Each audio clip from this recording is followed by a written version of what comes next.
He divorced her and 10 years later invited her to humiliate her again, but she shattered his life with twins and an unforgettable surprise. Hi, my beautiful family, may the Almighty bless you with peace in your homes, love in your hearts, and strength in every trial. Cherish your family, respect your partner, and raise your children with patience and care, because true wealth is love, not money. Please, my family, value this bond we share.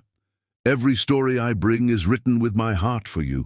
Stay with me till the end, because your support gives life to my work and strength to my soul. If your heart is true, write, present. If your love is real, write, I am with Mr. Peter. A heart shattered by betrayal can become a diamond, unbreakable, brilliant, and worth more than the fool who discarded it. The rain fell like tears from heaven on that October night 10 years ago, each drop against the window of their Georgetown townhouse echoing the sobs that Marilyn Dave couldn't contain any longer. At 25, she had believed in fairy tales, in forever, in the kind of love that poets wrote about and dreamers died for. Now, watching Sidney Potter fold his expensive shirts into leather suitcases with the cold efficiency of a man checking out of a hotel, she realized that some fairy tales were actually nightmares in disguise. This isn't working. Marilyn, Sidney said without looking at her, his voice carrying the hollow tone of a man who had already emotionally left months ago. We're different people than we were when we met. We want different things. Marilyn stood in the doorway of what had been their bedroom, wearing the silk nightgown he'd bought her for their last anniversary, the one where he'd seemed distracted, checking his phone during dinner, his mind clearly elsewhere, even as she tried to recapture the magic they'd once shared. Her dark skin glowed against the cream silk, her natural beauty as striking now as it had been the day he'd first seen her at Columbia's business school. But Sidney's eyes no longer held the wonder she remembered. The woman before him was breathtaking, 5'7", with curves that the silk nightgown accentuated perfectly, her dark curls falling like a waterfall around her shoulders, her brown eyes wide with tears that made them sparkle like stars. She had been his goddess once, the woman whose intelligence had first captured his attention and whose beauty had stolen his breath. But ambition had poisoned his heart, turning love into an obstacle to overcome rather than a treasure to cherish. What different things, she whispered, though her heart already knew the answer. She'd seen the way his eyes followed blonde, ambitious women at office parties. She'd noticed how he'd grown distant after his promotion, how success had changed him from the passionate young man who'd once written her love letters into someone who measured relationships by their utility to his career. Sidney finally looked at her, and for a moment, just a heartbeat, she saw something flicker in his blue eyes. Pain, regret, the memory of nights when they'd made love with desperate passion, when he'd whispered that she was his everything, when he'd traced her skin with reverent fingers and sworn he'd never need anything more than her love. But it vanished so quickly she might have imagined it. I need to focus on my career, on building something that matters. This domestic life, this playing house, it's not who I am, he said, the words coming out rehearsed, as if he'd practiced them in front of a mirror until they sounded convincing. The words hit her like physical blows. Playing house? As if their 5 years of marriage, their dreams of children and growing old together, their Sunday mornings making love until noon, and their whispered plans for the future had been nothing more than a game to him. As if the love she'd poured into their relationship, the way she'd given up her own career aspirations to support his, the dinners she'd cooked for his colleagues, the nights she'd massaged his shoulders while he stressed about presentations, had been worthless, disposable, easily discarded when something better came along. Is there someone else? The question escaped before she could stop it, though she already knew the answer from the guilt that flashed across his handsome features. She'd smelled unfamiliar perfume on his shirts, had seen the way his secretary Tiffany looked at him with predatory hunger, disguised as admiration. What I do from this point forward isn't your concern anymore, he said, which wasn't a denial, and they both knew it. The coldness in his voice was like ice against her skin, freezing the last vestiges of hope in her chest. Marilyn wrapped her arms around herself, suddenly cold, despite the October warmth still lingering in the air. For weeks, she'd been feeling strange, tired, emotional, her body changing in subtle ways that made her wonder if the dreams they'd shared of starting a family were becoming reality. The missed periods, the morning nausea she'd attributed to stress, the tender breasts and strange, fluttering sensations in her belly that felt like butterflies taking flight. But looking at Sydney now, seeing the stranger wearing her husband's face, seeing how easily he could dismiss 5 years of love and passion and shared dreams, she knew she couldn't tell him. Not when he was walking away, not when he'd already made his choice, not when the words domestic obligations fell from his lips like curse words. "I loved you," she said quietly, her voice steady, despite the tears streaming down her face like rivers of heartbreak. "I loved you with everything I had. I would have given up anything for you, my career, my dreams, my independence. I did give those things up, believing we were building something together." The memory of their wedding day flashed between them. How handsome he'd looked in his tuxedo, how her heart had raced when he'd lifted her veil, how they'd danced to At Last, while he'd whispered that she was his miracle, his answered prayer, his forever. How young and foolish and beautifully naive she'd been to believe in forever with a man who viewed love as a temporary convenience. Sydney's jaw tightened, the muscle ticking with the kind of tension that came from suppressing conscience. "That was your choice. It was our choice. Or so I thought." Marilyn moved to their wedding photo on the dresser, touching the frame with trembling fingers that remembered how he'd slipped the ring onto her finger with hands that shook with emotion. "Do you remember our vows? You promised to love me in sickness and health, for richer or poorer, for better or worse. I guess this is the worst part and you're choosing to run. I'm not running. I'm evolving, growing, moving toward my potential instead of letting domestic obligations hold me back," he said. And there it was again, that clinical term that reduced their marriage to a burden, their love to a chain around his ambitious neck. The way he said it, domestic obligations, as if she were a mortgage payment or a gym membership he no longer wanted to maintain. As if the nights she'd held him when work stress made him cry, the mornings she'd made his favorite breakfast before important meetings, the evenings she'd listened to his dreams and fears and insecurities, had been nothing more than tasks she'd performed rather than love she'd given freely. Marilyn felt something inside her crystallize, harden into something unbreakable. She straightened her spine with the grace her grandmother had taught her, the dignity that no man, no matter how cruel, could strip away unless she let him. She looked at Sydney Potter with the measured gaze of a woman who'd just realized she'd been loving a mirage. "Then go," she said simply, her voice carrying the quiet authority of someone who'd found her strength in the midst of devastation. "Evolve, grow, discover your potential. But don't you ever pretend this was mutual. Don't rewrite history to make yourself feel better about abandoning your wife when she needed you most. You made a choice, Sydney Potter. Live with it." She walked to their bedroom door, her silk nightgown whispering against her skin like a prayer, pausing without turning around. Through the thin fabric, Sydney could see the silhouette of the body he'd once worshipped, the curves he'd traced with reverent hands, the woman who'd given him everything and was about to lose it all because of his cowardice. "I'll have my things moved out by the weekend. The house is yours. I never wanted it anyway. I wanted a home, and you can't buy that. You can only build it with someone who chooses to stay." The door closed behind her with a soft click that seemed to echo through the house like a death knell. Sydney stood alone in their bedroom, surrounded by packed suitcases and the ghost of a love he'd just murdered with his own hands. For a moment he almost called out to her, almost ran after her, almost chose love over ambition. But the moment passed, crushed under the weight of his own selfish desires. In the guest room down the hall, Marilyn sat on the edge of the bed they'd bought for visitors who never came, Sydney had been too busy building his career to maintain friendships and placed her hand on her stomach. For 2 weeks, she'd suspected.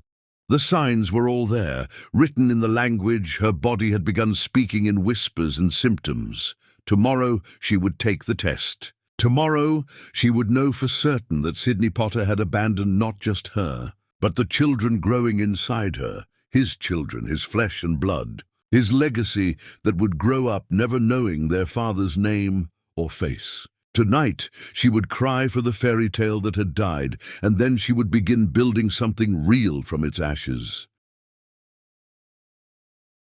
Through the walls, she could hear Sydney moving around their bedroom, packing his life into boxes as if their years together had been a temporary assignment, a job he'd completed and could now leave behind. She wondered if he would ever think of her again, or if she would simply become a footnote in his success story, the wife he'd outgrown on his way to greater things.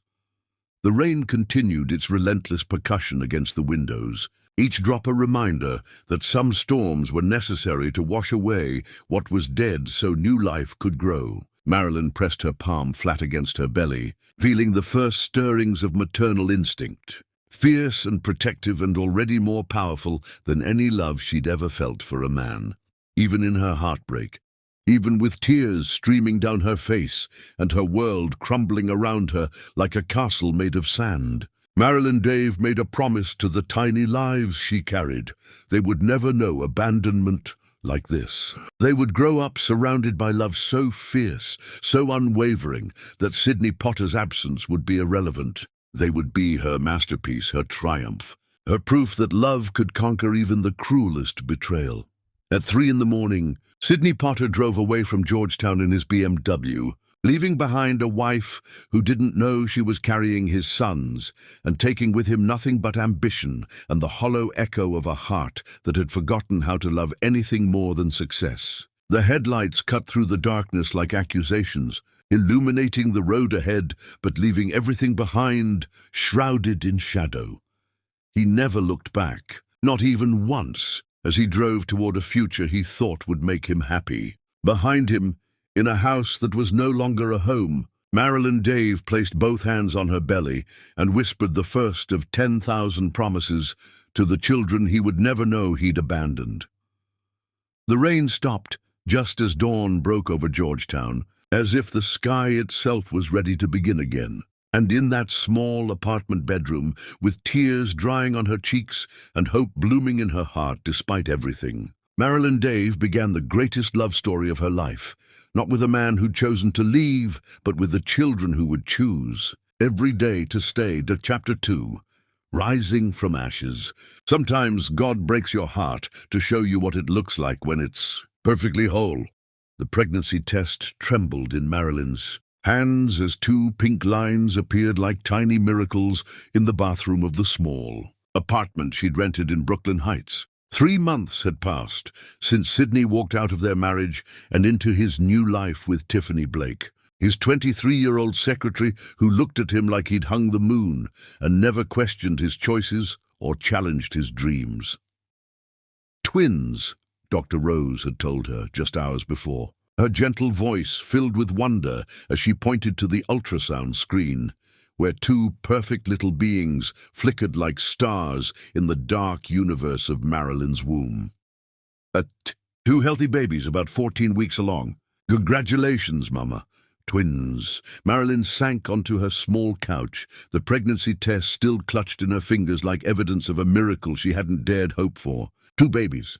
2 perfect little souls who would never know their father because he'd chosen ambition over love, success over family, the temporary thrill of conquest over the permanent beauty of commitment. The apartment was tiny compared to the Georgetown townhouse. 1 bedroom with barely enough space for her belongings, let alone cribs and baby supplies and all the equipment that came with raising children. But it was hers, paid for with the small settlement Sydney's lawyer had provided, and more importantly, it was filled with love, where the townhouse had become an empty monument to a dead marriage. The next morning brought her first encounter with morning sickness, so severe she could barely lift her head from the bathroom floor. Alone, with no husband to hold her hair back or bring her ginger tea, Marilyn learned the first lesson of single motherhood. You found strength you never knew existed when little lives depended on you. By her second trimester, she'd started a small consulting business from her laptop, helping other women navigate divorce and rebuild their careers. The irony wasn't lost on her. Sydney's abandonment had given her the motivation to help other women survive similar betrayals. Each client she helped was another victory over the voice in her head that whispered she wasn't strong enough, smart enough, worthy enough to make it alone.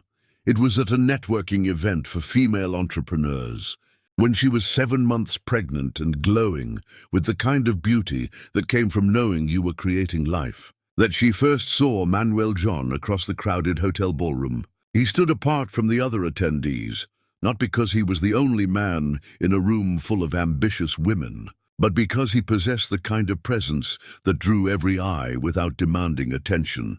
Manuel was tall, with the broad shoulders and strong hands of someone who'd built things before he'd bought them, dark hair that caught light like silk, and brown eyes that seemed to see everything and judge nothing. At 35, he carried himself with the quiet confidence of a man who'd earned his success rather than inherited it, who understood that real power came from lifting others up rather than stepping on them to climb higher. Their eyes met across the room, and Marilyn felt something she hadn't experienced since Sydney's betrayal, the electric recognition of a soul calling to its match. But she was 7 months pregnant, recently divorced, and in no position to complicate her life with romantic entanglements, no matter how gorgeous or intriguing they might be. Manuel crossed the room with the purposeful stride of someone who'd identified his objective and wouldn't be deterred. "Excuse me," he said, his voice carrying just the hint of an accent that spoke of European sophistication. "But you're Marilyn Dave, aren't you? I've been following your work with female entrepreneurs. I'm Manuel John." The name hit her like lightning. Manuel John, founder and CEO of John Industries, the tech empire that had revolutionized sustainable energy and made him one of the youngest billionaires in America. She'd read about him in Forbes, the self-made visionary who'd started with nothing and built something extraordinary, all while maintaining a reputation for treating employees like family and using his wealth to fund education initiatives for underprivileged children. "Mr. John," she managed, suddenly self-conscious about her pregnant belly straining against her dress. "I'm surprised you know my work. Please call me Manuel. And your reputation precedes you, the woman who helps other women rebuild their lives after devastating setbacks. That's exactly the kind of work I admire." His eyes dropped briefly to her belly, then returned to her face with no judgment, only warmth. "Congratulations on your pregnancy. You're glowing." The simple kindness in his voice, the way he looked at her pregnant form, as if it made her more beautiful rather than less desirable, brought tears to her eyes. Sydney had never looked at her pregnant body with anything but dismay, as if her changing shape was a personal inconvenience he'd have to endure. "Thank you," she whispered. "I have a proposition for you," Manuel continued, his business mind clearly working. "John Industries is launching a new division focused on supporting women-owned businesses. We need someone to head the initiative, someone who understands from personal experience what it takes to rebuild after loss. Would you consider consulting for us?" Marilyn stared at him, wondering if this was real or if pregnancy hormones had caused her to hallucinate the most beautiful job opportunity of her life. "You want to hire me? Now, like this?" She gestured to her obvious pregnancy. "I want to hire your brilliant mind and your passionate heart," Manuel said simply. "The pregnancy just proves you're capable of nurturing life while building a future. Exactly the qualities we need for this project." That night, Marilyn lay in her small bed, feeling the twins kicking against her ribs as if they approved of the direction their lives were taking. Manuel John's business card sat on her nightstand, but it was his kindness she couldn't stop thinking about, the way he'd looked at her, as if her pregnancy made her magnificent rather than inconvenient. The respect in his voice when he'd spoken about her work. The immediate sense that here was a man who understood that strength and vulnerability could coexist beautifully. 3 weeks later, she started working for John Industries, operating from a stunning office in Manhattan that Manuel had equipped with everything a pregnant woman could need. Ergonomic furniture, a small kitchen stocked with healthy snacks, even a nap room for when the exhaustion became overwhelming. More importantly, he'd structured her position so she could work from home after the babies arrived, building a career around motherhood rather than despite it. The twins, Scott and Brian, arrived on a snowy February morning, perfect and healthy and absolutely worth every moment of pain and fear that had brought them into the world. Manuel sent flowers, not the standard congratulatory arrangement, but 2 small rose bushes, one for each boy, with a note that read, "For Scott and Brian, who are lucky to have the strongest woman I know as their mother. May these roses grow as beautifully as they will under your love." It was the first sign that Manuel John saw her children not as obstacles to their working relationship, but as blessings to be celebrated. For the first year of the twins' lives, Manuel was the perfect boss, supportive, understanding, never making her feel guilty when she had to leave early for doctor's appointments, or bring the babies to the office when childcare fell through. He sent thoughtful gifts on their birthdays, always remembered important milestones, and slowly, carefully, became more than just an employer.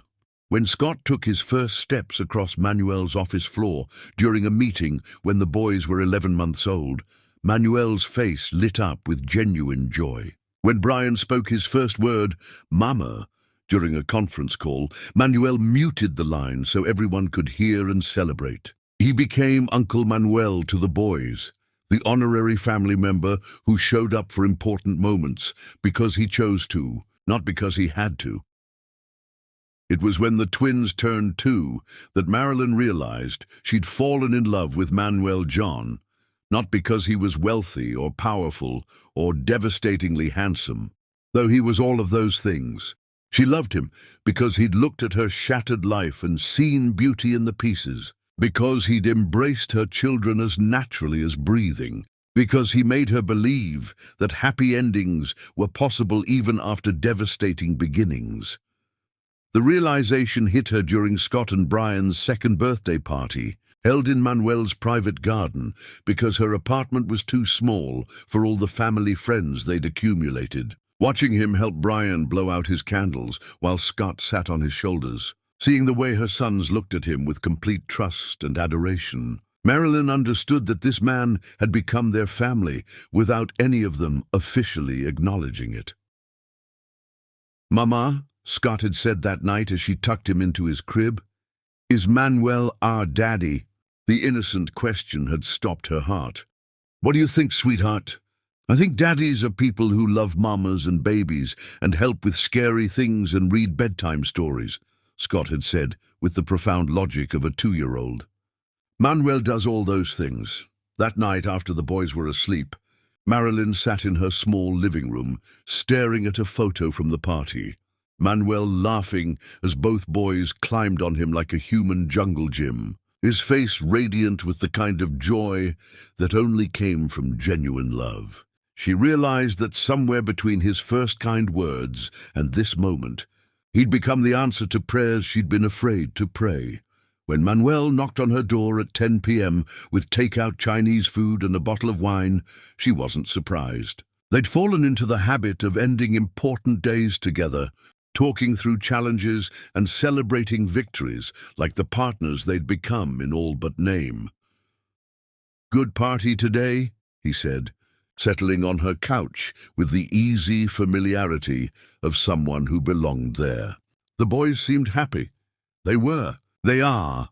Marilyn curled up beside him, close enough to smell his cologne and feel the warmth radiating from his strong body. "Manuel, can I ask you something?"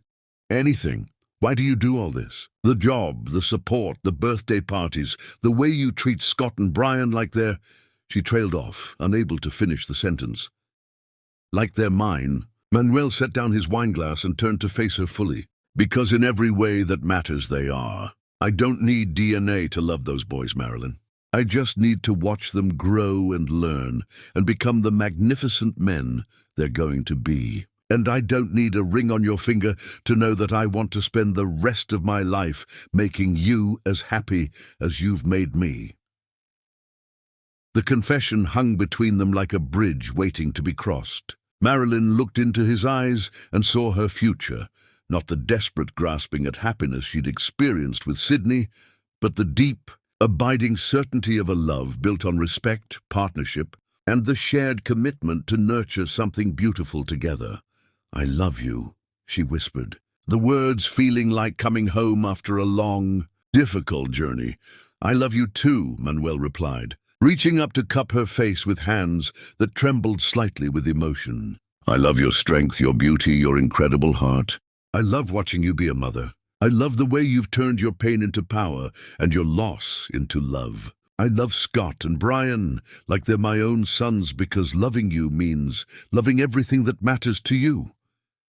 When he kissed her, it was with the reverence of a man who understood that he was holding something precious, something that had been broken before and deserved to be treasured. It was nothing like the desperate passion she'd shared with Sydney. This was deeper, richer, a promise wrapped in tenderness and sealed with the kind of love that lasted lifetimes.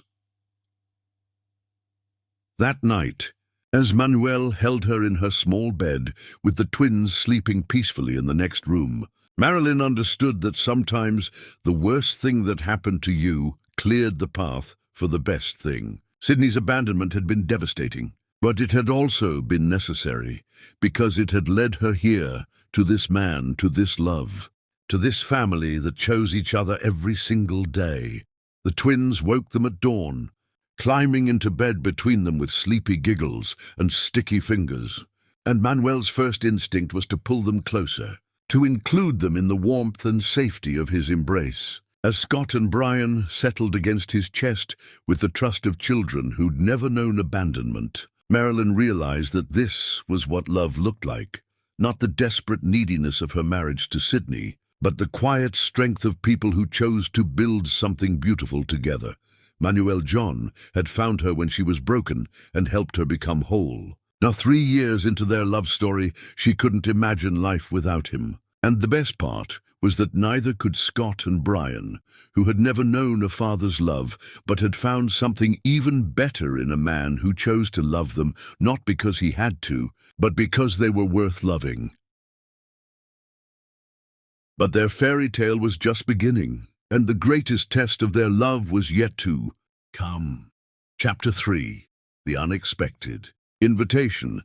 Fate has impeccable timing and a twisted sense of justice. The invitation arrived on a Tuesday morning in late spring, delivered by courier to the penthouse offices of John Industries, where Marilyn now served as vice president of women's initiatives. The cream-colored envelope sat on her mahogany desk like an unexploded bomb, her name written in elegant calligraphy that transported her instantly back to a life she'd almost forgotten. Mrs. Marilyn Dave, not Dave John, as she'd been known for the past 2 years since her wedding to Manuel. Just Dave, as if the most beautiful chapter of her life had never been written. Janet Rodriguez, her assistant and closest friend, had brought the envelope with the kind of expression usually reserved for delivering terminal diagnoses. "It came by private courier," Janet said carefully, her usually warm voice tight with concern. "The messenger said it was important that you receive it personally."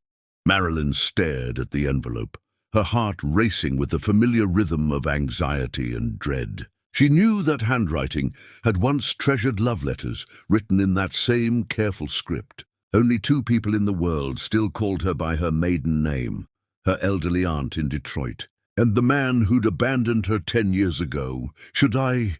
Janet began, reaching for the envelope as if to dispose of it. "No," Marilyn said quietly, her voice steadier than she felt. "Close the door, please." When she was alone, Marilyn held the envelope up to the light, streaming through her floor-to-ceiling windows. 42 floors below, Manhattan bustled with the energy of 8 million people building their lives, while she sat frozen in time, holding what felt like a ghost from her past. With surgeon's steady hands, she opened the envelope. The invitation itself was a masterpiece of expensive taste, thick cardstock with gold embossing that probably cost more than most people's monthly rent. Everything about it screamed wealth, status, the kind of life Sydney had always craved more than love. Mr. Sidney Potter requests the honor of your presence at his wedding to Ms. Tiffany Blake. Saturday, June 15th at the Meridian Club. Reception to follow. Black tie required. There was a handwritten note on expensive letterhead. Marilyn, I thought you'd want to see how everything worked out. It would mean a lot to have you there. Hope life has been kind to you, Sydney. The casual cruelty of it stole her breath. After 10 years of silence, after walking away without a backward glance, he was inviting her to watch him marry another woman. The subtext was clear. Look how much better I did without you. Look how right I was to leave. Marilyn set the invitation down with infinite care, though her instinct was to tear it into pieces. Through her windows, she could see Central Park spreading green and gold beneath the June sunshine, a view that Manuel had specifically chosen for her office because he knew how much she loved watching the seasons change over the city they'd conquered together. Her phone buzzed with a text from Manuel. Lunch with my favorite woman. I have news that's going to make you smile. The simple message grounded her. Manuel John was everything Sydney Potter had never been. Present, devoted, a man who saw her strength as magnificent rather than threatening. Where Sydney had made her feel like she was too much, Manuel made her feel like she was exactly enough.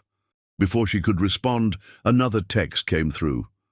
The boys want to know if you'll be home for dinner. Scott's making his famous mac and cheese, and Brian's prepared a presentation about why we should get a dog. Her boys, now 10 years old, brilliant and confident, and completely secure in the knowledge that they were cherished beyond measure. They called Manuel Dad, and had never once asked about the man whose DNA they shared. In their world, fathers were men who showed up, who stayed, who chose love over everything else. So why was she considering responding to Sydney's invitation? Marilyn leaned back in her leather chair, studying the invitation with the same intensity she brought to complex business negotiations. Perhaps it was time for closure. Perhaps seeing Sydney married to another woman, settled into the life he'd chosen over her, would finally put to rest the small, wounded part of her heart that had never quite understood why she hadn't been enough. Or perhaps, and this thought came with a smile that was equal parts beautiful and terrible, it was time for Sydney Potter to learn what he had thrown away. She picked up her phone and called the one person who would understand the complexity of her emotions. Manuel answered on the first ring, as he always did when she called. Beautiful, his voice carried the warmth that could melt glaciers, the unconditional love that had taught her what marriage was supposed to feel like. Please tell me you're calling to say yes to lunch. Manuel, she said, her voice steady despite the storm in her chest. I need to talk to you about something important. There was a pause. Manuel had survived in the business world by reading between lines, and he heard everything she wasn't saying. Where are you? I'm coming up. 5 minutes later, Manuel walked into her office with the purposeful stride that had first caught her attention 7 years ago. At 45 now, he was even more handsome than when they'd met. Success and happiness had given him a confidence that made other men look diminished by comparison. He wore his wealth like a well-tailored suit, comfortable and understated, and his dark eyes immediately zeroed in on the invitation lying on her desk. What's this? He asked, though his tone suggested he already knew it was trouble. Sydney Potter is getting married, Marilyn said simply. He invited me to the wedding.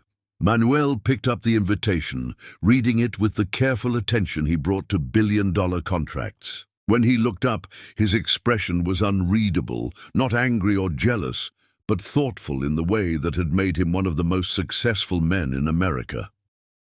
How do you feel about this? he asked, settling into the chair across from her desk. Confused, angry, curious, Marilyn stood and moved to the windows, looking out at the city where she'd rebuilt her life from ashes. I haven't thought about Sidney Potter in years. Not really, but seeing his name again, holding an invitation to his wedding, makes you wonder what might have been different, Manuel finished gently. No, Marilyn turned to face her husband, the man who'd loved her back to wholeness. It makes me wonder why he's reaching out now, after 10 years of silence. What does he want? Manuel studied her with the intensity that had made him billions, not by missing details others overlooked, but by understanding the human motivations behind every decision. Maybe he wants to see if you're still broken. Maybe he needs to know that leaving you was the right choice. And maybe, Marilyn said, moving to stand behind her desk like a general preparing for battle, it's time he learned what his choice actually cost him. The words hung between them like a declaration of war. Manuel leaned forward, his elbows on his knees, and gave her the look that had first made her fall in love with him, not because he was handsome or wealthy, but because he saw her completely and loved what he saw. What are you thinking, mi amor? The Spanish endearment, which he only used when they were alone, sent warmth through her chest. I'm thinking our sons are 10 years old, brilliant and beautiful and completely loved. I'm thinking they've never met their biological father. I'm thinking Sidney Potter has no idea what he walked away from. And you want to show him. I want to close this chapter of our lives forever, Marilyn corrected. The boys are curious about their genetics. They've asked questions. Maybe it's time they got answers. Manuel was quiet for a long moment, and Marilyn could practically see his brilliant mind working through scenarios and implications. When he spoke, his voice carried the kind of protective strength that had made her feel safe for the first time since Sidney's abandonment. If we do this, we do it together. As a family, I won't have you facing him alone. You'd come with me? To my ex-husband's wedding? Marilyn! Manuel stood and moved around the desk to take her hands in his. You are the love of my life. Scott and Brian are my sons in every way that matters. If you need to close this chapter, then we'll close it together. But I want you to be very sure about this. Some doors, once opened, can't be closed again. Marilyn looked into the eyes of the man who'd chosen to love her when she was broken, who'd embraced her children as his own, who'd built a life with her that was more beautiful than any fairy tale she'd ever imagined. I'm sure. I want the boys to meet him. I want them to see the difference between a man who abandoned them and a man who chose them. I want Sidney Potter to understand exactly what he gave up when he walked away from us. Then we'll go, Manuel said simply. But we'll go as the family we are, united, unshakable, and absolutely certain of our worth. That evening, they sat the twins down in their penthouse living room, the same space where Manuel had proposed 3 years earlier, where they'd celebrated every important milestone of their unconventional but perfect family. Boys, Marilyn began, her voice carrying the careful tone she used for important conversations. We need to talk about your biological father. Scott and Brian, now 10 and wise beyond their years, exchanged one of their wordless twin communications before giving their parents their full attention. They were beautiful children, Scott with his artistic soul and gentle heart, Brian with his mathematical mind and fierce loyalty, both carrying the confidence that came from being genuinely cherished. The sperm donor? Brian asked with the brutal directness that still caught adults off guard. Brian, Scott hissed, though he was clearly thinking the same thing. His name is Sidney Potter, Marilyn continued, fighting a smile at Janet's influence on their vocabulary. And he's getting married next month. He invited me to the wedding. That's weird, Scott observed with his artist's eye for emotional nuance. Why would he invite you? Does he want you back? I think he wants to show me how successful he's become, Marilyn said honestly. But more importantly, this might be an opportunity for you to meet him, if you want to. The twins considered this with the serious concentration they brought to complex problems. Finally, Brian spoke for both of them. We're curious. I mean, we know who our real dad is. He nodded toward Manuel. who was trying not to look emotional, but it might be interesting to meet the person whose genetics we inherited. Like a science experiment, Scott added helpfully. Nature versus nurture in real time. Manuel laughed despite himself. Your sons have no respect for emotional complexity. They get that from me, Marilyn said, smiling at her husband with the easy affection that still made Sydney's absence feel like the gift it had turned out to be.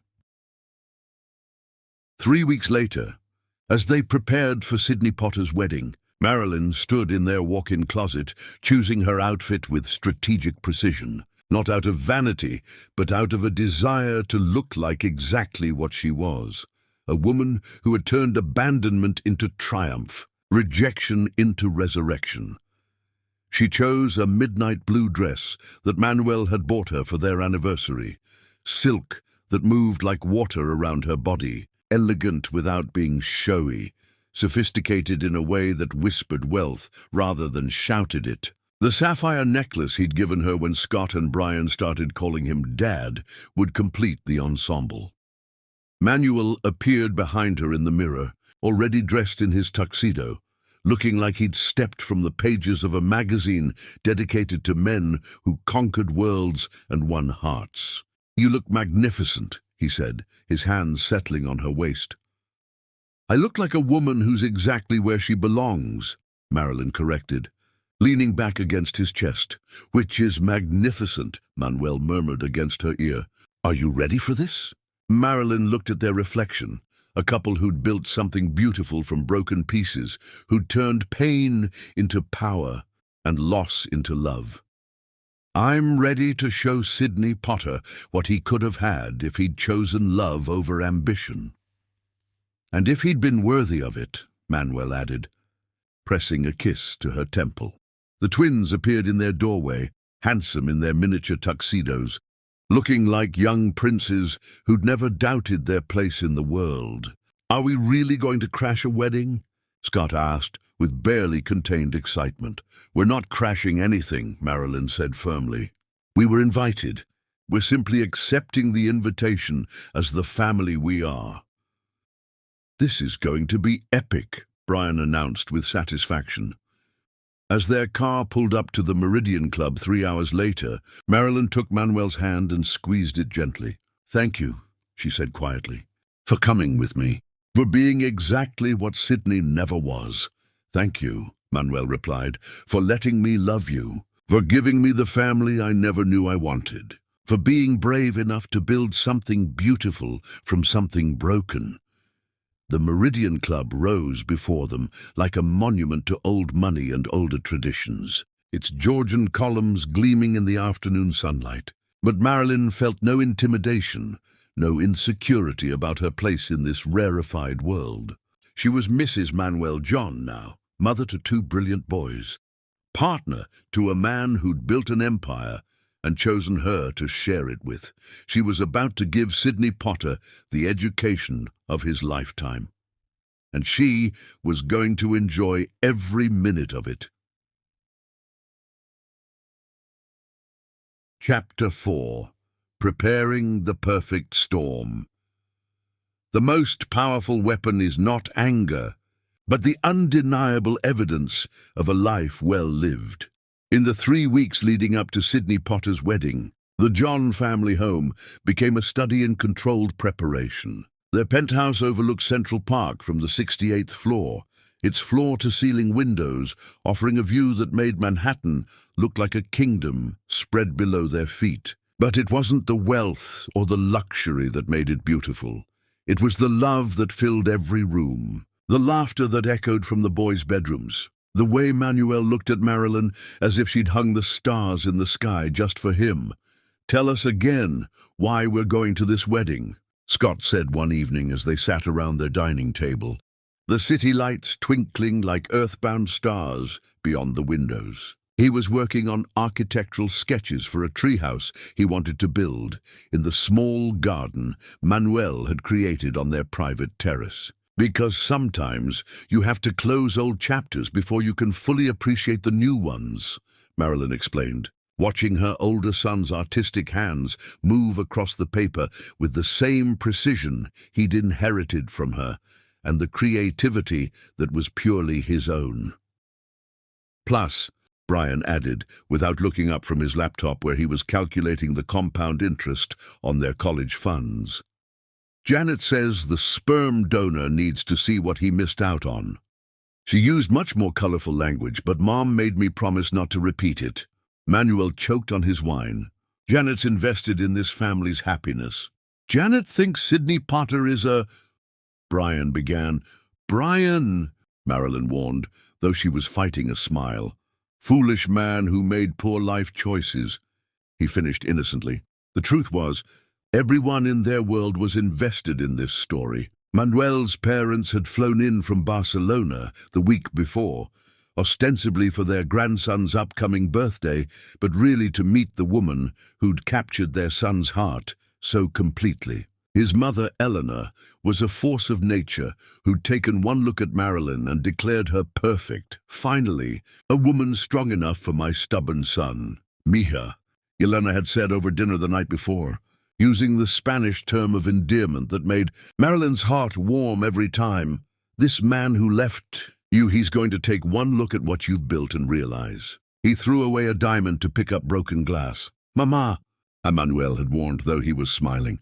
What? It's true. Look at this family.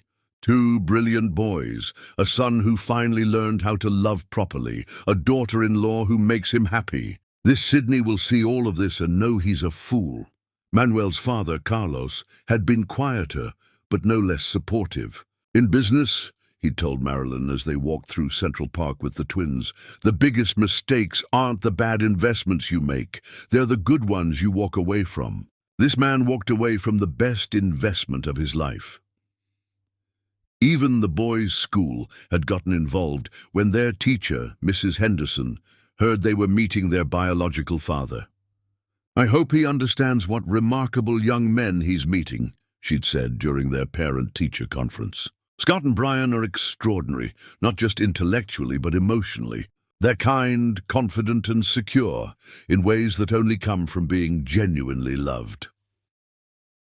As the wedding date approached, Marilyn found herself paying attention to details that had nothing to do with appearance and everything to do with authenticity. This wasn't about proving anything to Sydney. It was about showing her sons what real love looked like, what a real family was capable of building together. The night before the wedding, Manuel found her standing in their bedroom, holding a framed photo from their own wedding 3 years earlier. In the picture, Scott and Brian stood beside them at the altar, beaming as they watched their mother marry the man who'd chosen to be their father. The joy on their faces was incandescent. Children who'd never doubted they were wanted, cherished, absolutely secure in their place in the world. Second thoughts? Manuel asked gently, settling behind her on their bed. Never, Marilyn said firmly, turning to face the man who'd taught her what love was supposed to feel like. I'm thinking about how different this photo is from my first wedding.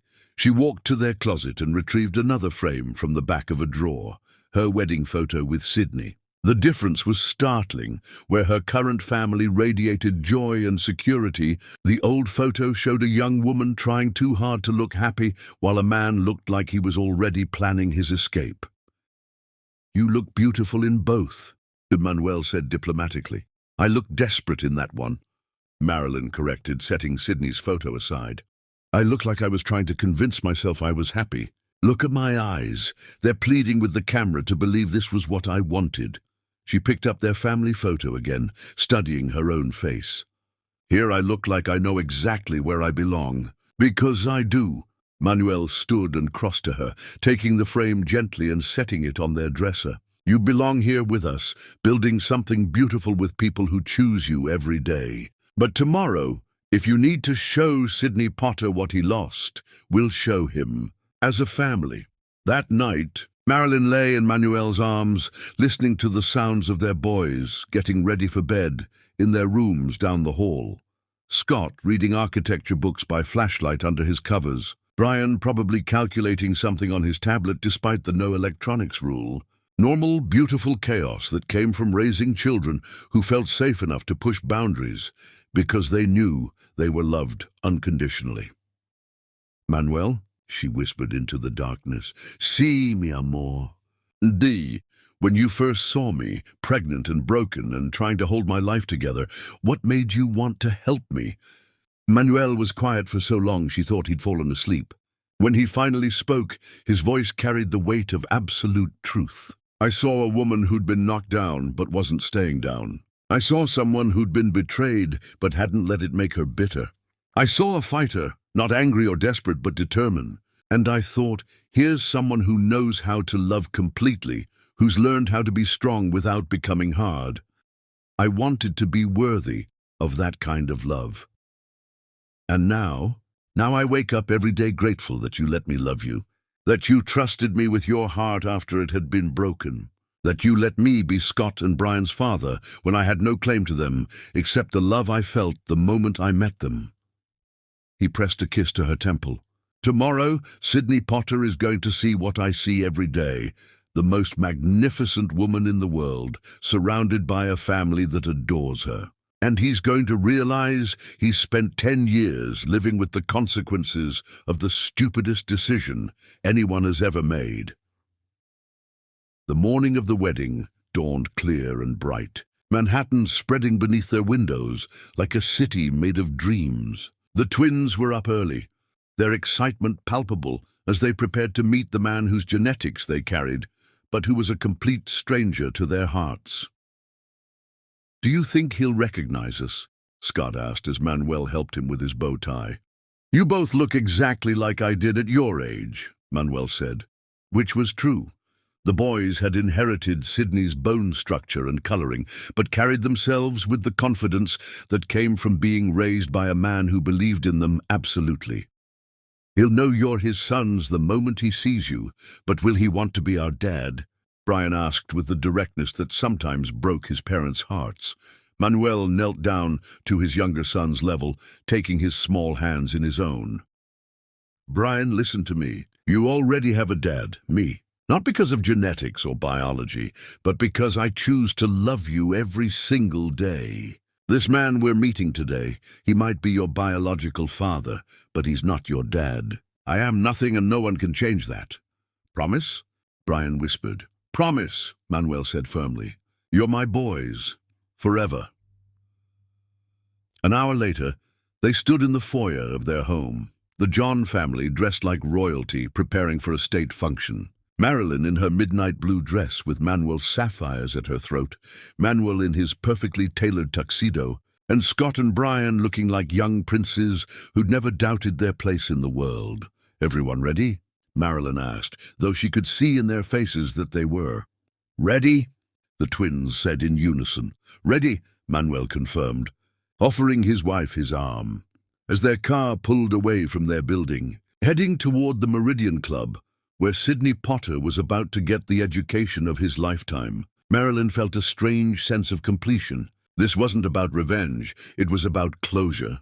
It was about showing her sons the difference between a man who walked away and a man who stayed. It was about proving to herself, once and for all, that Sydney's abandonment had been his loss, not hers.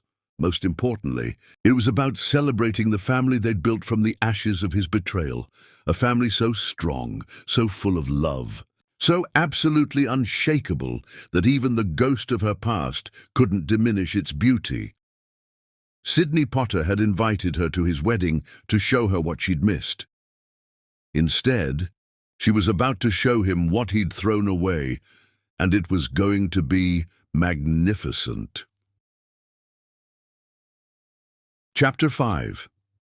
The Grand Entrance. Sometimes destiny arrives wearing designer clothes and carrying the truth in the voices of children. The Meridian Club stood like a temple to old money and older traditions, its Georgian columns rising from manicured lawns that had hosted the celebrations of America's elite for over 2 centuries. On this perfect June afternoon, every detail gleamed with the polish that only unlimited wealth could provide. crystal chandeliers throwing rainbows across marble floors, arrangements of white roses that cost more than most people's monthly rent, and 300 guests dressed in the kind of formal attire that whispered rather than shouted status. In the bridal suite, Sidney Potter stood before a full-length mirror, adjusting his platinum cufflinks for the third time in 5 minutes. At 38, he was handsome in the way that money and good genetics made possible, perfectly groomed, expensively dressed, carrying himself with the confidence that came from finally achieving everything he'd thought he wanted. His reflection showed a successful man about to marry a beautiful woman in front of everyone who mattered in New York's financial and social circles. So why did he feel hollow inside? "You look perfect, darling," Tiffany Blake said, appearing behind him in her wedding dress, a confection of silk and diamonds that had cost more than most people's cars and made her look like a fairy tale princess. At 28, she was beautiful in the calculated way of women who'd learned to use their looks as currency, blonde and blue-eyed, and young enough to make Sidney feel powerful and desired. "Do I?" Sidney studied his reflection, searching for the satisfaction he'd expected to feel on his wedding day. Instead, he felt like an actor playing a role he'd never quite learned properly. "Of course you do. You're marrying me, aren't you?" Tiffany laughed, the sound bright and brittle. "And in front of all these important people. Charles Blackwood is here, and Senator Whitfield, and the Mortons from Boston. Even Alexander Cross sent his regrets. Apparently he's at some family function with his wife." Sidney nodded, though something about the mention of Alexander Cross, the billionaire whose empire made Sidney's success look modest by comparison, sent a chill down his spine. He'd sent invitations to everyone who mattered in their social circle, including some he barely knew, as a way of announcing his arrival in their rarefied world, including one invitation he'd sent on impulse to a woman he hadn't spoken to in 10 years but couldn't quite forget. "Has anyone heard from Marilyn Dave?" he asked, trying to sound casual. Tiffany's smile faltered slightly. "Your first wife? Why would you care if she comes to our wedding?" "I don't care. I thought it would be nice closure for both of us." It was a lie, and they both knew it. The truth was more complicated. Sidney had sent that invitation partly out of curiosity, partly out of a need to prove to himself that leaving her had been the right choice, and partly out of a cruel desire to show her how much better he'd done without her. "Well, I suppose we'll find out," Tiffany said, though her tone suggested she hoped Marilyn Dave had been too intimidated to show up. Outside, guests were already arriving for the ceremony. A parade of New York's financial and social elite flowing across the club's front lawn like a river of designer gowns and perfectly tailored tuxedos. Sidney watched from his window as senators and CEOs, old money and new, gathered to witness his marriage to Tiffany and confirm his arrival in their world. In the main reception hall, conversation buzzed with the kind of speculation that only came when very wealthy people gathered to observe each other's life choices.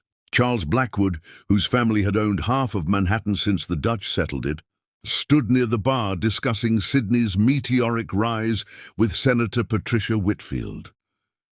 "Impressive trajectory," Blackwood mused, sipping champagne that cost more per bottle than most people earned in a month. "From middle-class nothing to this level of wealth in 15 years. Though I have to say I'm curious about his first wife." "Marilyn Dave," the senator nodded. "I heard she did quite well for herself after the divorce. Runs some kind of consulting firm, I believe." "More than that," said Margaret Morton, the Boston socialite whose family trust managed billions. "I heard she married into serious money. The Cross family, if rumors are true." The name sent a ripple of interest through their small group. The Cross family wasn't just wealthy, they were wealthy in the way that transcended normal categories, the kind of money that shaped economies rather than simply participating in them. "Alexander Cross?" Blackwood's eyebrows rose. "Are you certain?" That's what I heard. And if it's true, then Potter's first wife went from middle management to the absolute pinnacle of American society. Makes one wonder what kind of woman she must be to capture Alexander Cross's attention. Their speculation was interrupted by a subtle shift in the room's energy, the kind of change that occurred when someone truly important arrived. Conversations didn't stop, but they quieted, and heads began turning toward the entrance like flowers following the sun. And then the Cross family walked in.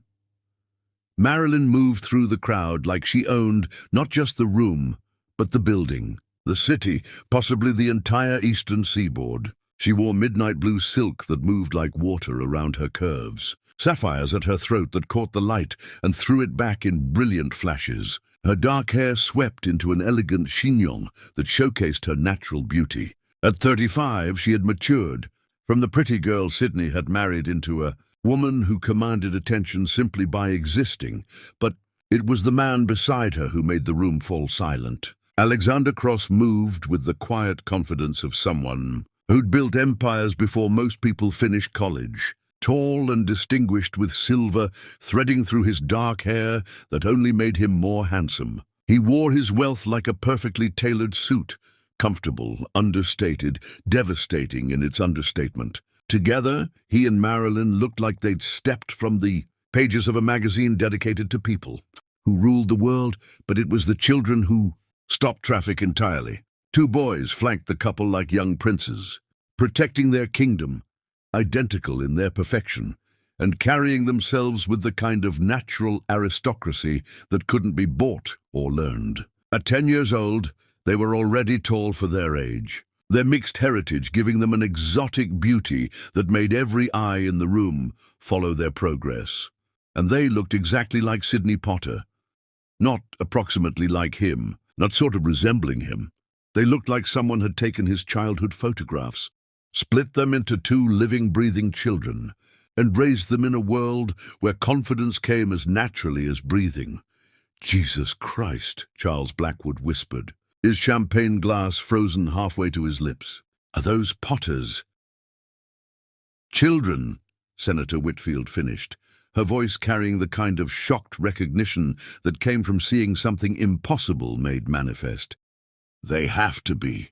The resemblance is undeniable," Margaret Morton breathed. Around the room, 300 of New York's most sophisticated people collectively realized they were witnessing something extraordinary. Not just the arrival of wedding guests, but the entrance of a family so magnificent, so obviously successful and happy, that their presence transformed everyone else into supporting players in their story. Near the altar, Sidney Potter felt his legs go weak as he watched the impossible become reality. Those boys, his boys, because there was no denying the genetic connection, moved through the crowd with the confidence of children who'd never doubted they belonged wherever they chose to be. They wore their expensive clothes like they'd been born to them, spoke to adults with the easy courtesy of those raised in privilege, and looked at the world like it was theirs to inherit, which, given their stepfather's net worth, it essentially was. Tiffany's voice seemed to come from very far away. "Who are those children? They look like me," Sidney finished, his voice barely above a whisper. "They look like me." But that wasn't quite right. He realized as he watched them move through the crowd, charming every adult they encountered with the effortless grace that came from being genuinely loved and supported. They looked like him, but they carried themselves like Alexander Cross, with the quiet authority of those who'd never had to prove their worth because it had never been questioned. The family approached the altar area with the kind of purposeful progress that suggested they weren't just attending this wedding. They were the reason for it. Marilyn looked up at Sidney with eyes that held no anger, no pain, no residue of the heartbreak he'd left in his wake 10 years ago. Instead, she looked at him with something far more devastating than hatred, polite recognition, the kind reserved for distant acquaintances whose names you struggled to remember. "Hello, Sidney," she said, her voice carrying easily through the suddenly hushed room. "Congratulations on your wedding. You look well." The casual grace of it, treating him like a former colleague rather than the man who'd destroyed her life, was more humbling than any accusation could have been. This wasn't the desperate, heartbroken girl he'd abandoned. This was a queen acknowledging a minor courtier, and everyone in the room recognized the power dynamic instantly. "Marilyn," he managed, his voice cracking like a teenager's. You came." "Of course." Her smile was picture-perfect, revealing nothing while somehow conveying everything. "How could I miss such a celebration?" Alexander stepped forward, extending his hand with the kind of easy confidence that came from never having to prove anything to anyone. "Alexander Cross," he said simply. "Congratulations on your marriage." The name hung in the air like an executioner's blade. Sidney shook the offered hand with numb fingers, feeling like he was greeting his own funeral director while 300 witnesses watched his humiliation unfold in real time. But it was the boys who delivered the killing blow. The older one, Scott, though Sidney had no way of knowing that, stepped forward with the kind of natural politeness that marked him as genuinely well-raised. "Hello, sir," he said, his voice carrying the slight formality of a child addressing an adult he didn't know well. "I'm Scott Davecross." His brother moved beside him with identical grace. "And I'm Brian Davecross. We believe you might be our biological father." The words dropped into the silence like artillery shells. Around the room, 300 of the most sophisticated people in America collectively inhaled, realizing they were witnessing the social scandal of the decade unfold in real time. Sidney stared down at them. These impossible children who carried his features but not his name, who moved with confidence he'd never possessed even now. They looked up at him with curious, intelligent eyes, not seeking approval or love or acknowledgement, but simply observing the man whose genes they carried like detached scientists studying an interesting specimen. Sidney's voice failed him entirely. He looked from the boys to Marilyn, seeing now what he'd been too shocked to notice before. She wasn't showing him these children to hurt him or claim anything from him. She was simply allowing them to satisfy their natural curiosity about their origins. And in doing so, she was destroying him more completely than any weapon could have. These weren't just his sons, they were tiny titans, miniature masters of the universe who spoke with the casual authority of children raised in a world where anything was possible. They were everything he might have been if he'd been raised with love instead of ambition, security instead of desperation, confidence instead of the constant need to prove himself worthy. Behind them stood the man who'd been their real father, not the one who'd contributed DNA, but the one who'd shown up, who'd stayed, who'd chosen them and their mother when Sidney had chosen to run away. As the wedding guests watched in fascinated horror, Sidney Potter realized he was looking at the greatest revenge imaginable, not his destruction, but the magnificent life his family had built without him. They didn't need him, hadn't missed him, hadn't even thought about him. They'd simply taken his abandonment and transformed it into the foundation for something beautiful. The revenge was so perfect, so complete, so utterly devastating that Sidney could only stand at his own wedding altar and watch his past demolish his future with the innocent voices of the sons he'd thrown away before they were even born. And the most devastating part was that they weren't trying to hurt him. They were simply being themselves, brilliant, confident, loved children who'd grown up without him and turned out perfect anyway. Chapter 6. Recognition and Shock.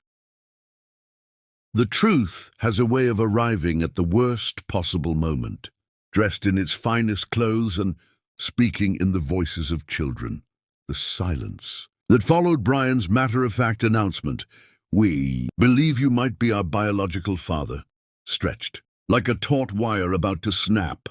300 of New York's most powerful people held their collective breath, watching Sidney Potter's carefully constructed world implode with the slow-motion fascination usually reserved for natural disasters and social catastrophes.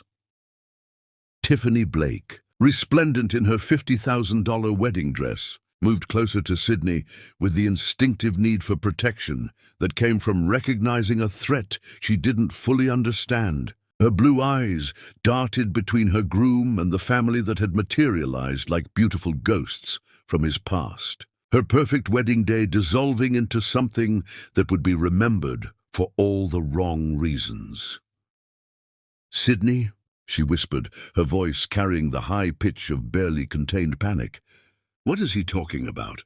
You don't have children. You told me you didn't have children." But Sydney couldn't answer her, couldn't even acknowledge her presence, because he was staring at these impossible boys with the kind of recognition that went deeper than resemblance. It was like looking at home movies of his own childhood. If those movies had been directed by someone who understood that children should be confident rather than anxious, loved rather than tolerated, celebrated rather than endured. Scott tilted his head with the curiosity that had driven him to excel in everything from mathematics to art. "We didn't mean to upset anyone," he said politely, his voice carrying the genuine concern of a child who'd never learned to be cruel. "We were just curious about genetics and family medical history. And probability theory," Brian added helpfully, his mathematical mind already calculating the social dynamics unfolding around them. "The statistical likelihood of our physical resemblance being coincidental is approximately 0.003%, accounting for ethnic and regional population genetics." A nervous laugh rippled through the crowd. These weren't just Sydney's abandoned children, they were tiny geniuses who spoke with the casual authority of children raised in a world where intellectual achievement was expected and celebrated. "You're 10, Sydney asked, his voice barely audible as his mind raced through the implications. 10 years old meant Marilyn had been pregnant when he left her. Pregnant, and she'd never told him. Pregnant, and he'd walked away from his unborn children without ever knowing they existed. "Yes, sir," Scott confirmed. "We'll be 11 in February. We're twins, obviously, though Brian's technically younger by 17 minutes, which he never lets me forget. It's statistically relevant." Brian protested with the kind of sibling banter that spoke of deep affection, despite surface friction. Birth order affects personality development and achievement patterns. Around them, the wedding guests watched this surreal family conversation unfold with the horrified fascination of people witnessing something they'd never imagined possible. Charles Blackwood leaned toward his wife, whispering, "Those boys are remarkable. Look at them, completely at ease, genuinely polite, no anger or resentment. It's almost biblical." Senator Whitfield nodded grimly. "They're not here seeking acknowledgement or love. They have all of that at home. They're simply satisfying their intellectual curiosity about their origins." She was right. Scott and Brian stood with the kind of natural dignity that came from being genuinely secure in their place in the world. They weren't here as supplicants hoping for their father's approval. They were here as confident young men graciously meeting a stranger who happened to share their DNA. "Mr. Potter," Scott continued, with the formal politeness that had been drilled into him since childhood, "may I ask why you didn't stay in touch with our mother? Did something happen between you?" The question, asked with the genuine innocence of a child seeking information, hit Sydney like a physical blow. How could he explain to these perfect boys that he'd abandoned their mother not because of anything she'd done wrong, but because he'd been too selfish, too ambitious, too fundamentally broken to recognize the treasure he'd been given? "Is complicated," Sydney managed, which was both true and completely inadequate. "How complicated could it be?" Brian asked with the mathematical precision that made him terrifying in any discussion. "You were married, then you weren't. You left, she stayed. The variables seem straightforward." Manuel watched this destruction with the clinical fascination of someone who'd witnessed many hostile takeovers, but never one conducted by children armed with nothing but honesty and intellectual curiosity. Beside him, Marilyn remained perfectly composed. neither defending nor attacking Sydney, simply allowing the truth to speak for itself through the voices of their sons. "I was young," Sydney said desperately, grasping for an explanation that wouldn't make him sound like the monster he was beginning to realize he'd been. "I thought I wanted different things." "What kind of different things?" Scott pressed with the relentless curiosity of a child who'd inherited his mother's analytical mind and his stepfather's refusal to accept non-answers. "Success, financial security, a chance to build something important," Sydney said, the words tumbling out before he could consider how they would sound to a room full of people who valued family above individual achievement. The admission hung in the air like poison gas. Around the room, faces that had looked at him with respect and envy now showed the kind of contempt reserved for men who abandoned their families for money and status. He'd just confessed to 300 witnesses that he'd left his pregnant wife because he'd wanted to be rich and important. The kind of moral failing that their social circle considered unforgivable. "But you could have built something important with Mom," Brian observed with devastating logic. "She's built lots of important things. She bought Morrison Industries last month for $22 million, cash." A ripple of impressed murmurs ran through the crowd. Morrison Industries was old New York royalty, and the casual mention of its acquisition, delivered by a 10-year-old who obviously considered it routine, drove home exactly how far out of Sydney's league his ex-wife had climbed. "She did," Sydney whispered, feeling like Alice falling down a rabbit hole where nothing made sense anymore. "Oh, yes," Scott said brightly, completely unaware of the devastation his words were causing. "Mom's very successful. She has offices in 12 countries now, and Dad has offices in 18. We went to the Tokyo opening last Christmas. Have you ever been to Tokyo, Mr. Potter?" The question, innocent on its surface, was devastating in its implications. These children traveled the world, lived lives of genuine privilege and global significance, spoke multiple languages, and moved through international business circles like they owned them. Sydney's considerable success, which he'd been so proud to display at this wedding, suddenly looked provincial by comparison. "No," Sydney said quietly. "I haven't been to Tokyo."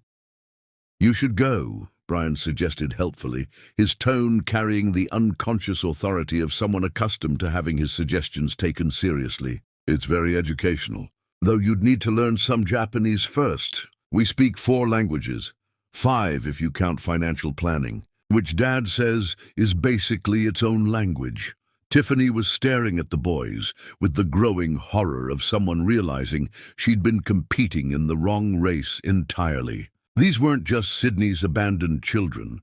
They were members of a global elite that made Sydney's success look like a child's lemonade stand. "How much money does your family have?" she blurted out, then immediately flushed red at her own rudeness. "I'm sorry, that was inappropriate." "It's okay," Scott said kindly, apparently genuinely unfazed by the question. "Dad says it's rude to discuss specific numbers, but Forbes estimated our family net worth at $2.7 billion last year, though that was before the Mumbai acquisition, so it's probably higher now." The number hit the wedding guests like a tsunami. Not million, billion. With a B, Sydney Potter's considerable wealth, which he'd spent years accumulating and had planned to display at this wedding like a trophy, suddenly looked like pocket change scattered on the floor of Fort Knox. "Billion," Tiffany whispered, her voice barely audible. "With a B," Brian confirmed helpfully, his mathematical mind naturally drawn to precision. "Though Dad always says money isn't the important thing. Love is the important thing. Money just makes it easier to take care of the people you love." The simple statement, delivered with the wisdom of a child who'd never had to choose between love and security, was the final nail in Sydney's coffin. Around the room, faces that had looked at him with respect and envy now showed open contempt and pity. He wasn't just a man who'd abandoned his family. He'd abandoned a family that had gone on to achieve everything he'd ever dreamed of and more. "You left them," Margaret Morton said, her voice carrying across the sudden silence with the authority of someone whose family had shaped American history for generations. "You left your pregnant wife and never looked back." It wasn't a question. It was a statement of fact that everyone in the room now understood, and the judgment in her voice was absolute. "I didn't know she was pregnant," Sydney said desperately, though the distinction meant nothing to anyone but him. "But you left anyway," Scott observed, with the kind of devastating clarity that came from a child who'd never learned to soften difficult truths. "Without checking if she needed anything, without making sure she was okay." It wasn't an accusation, it was simply a statement of fact, delivered by a 10-year-old who understood cause and effect better than most adults understood their own motivations. And it cut deeper than any adult condemnation could have, because it came from innocent clarity rather than emotional manipulation. Sydney looked at these boys, his boys, the sons he'd never known he'd abandoned, and saw not anger or hurt or longing, but simple assessment. They were measuring him not against their hopes or dreams, but against the man who'd actually raised them. And in that comparison, Sydney Potter came up catastrophically short.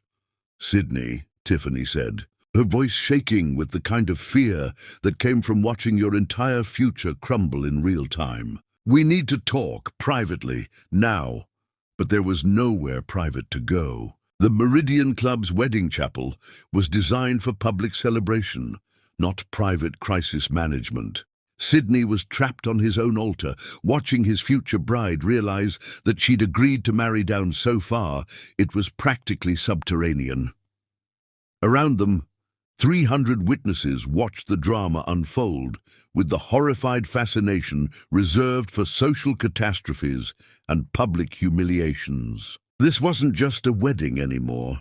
It was the public execution of Sydney Potter's reputation, conducted by his own abandoned children with surgical precision. And the most devastating part was that they weren't trying to hurt him. They were simply being themselves, brilliant, confident, loved children who'd grown up without him and turned out magnificent anyway. They didn't need his approval or acknowledgement or love, because they had all of those things at home.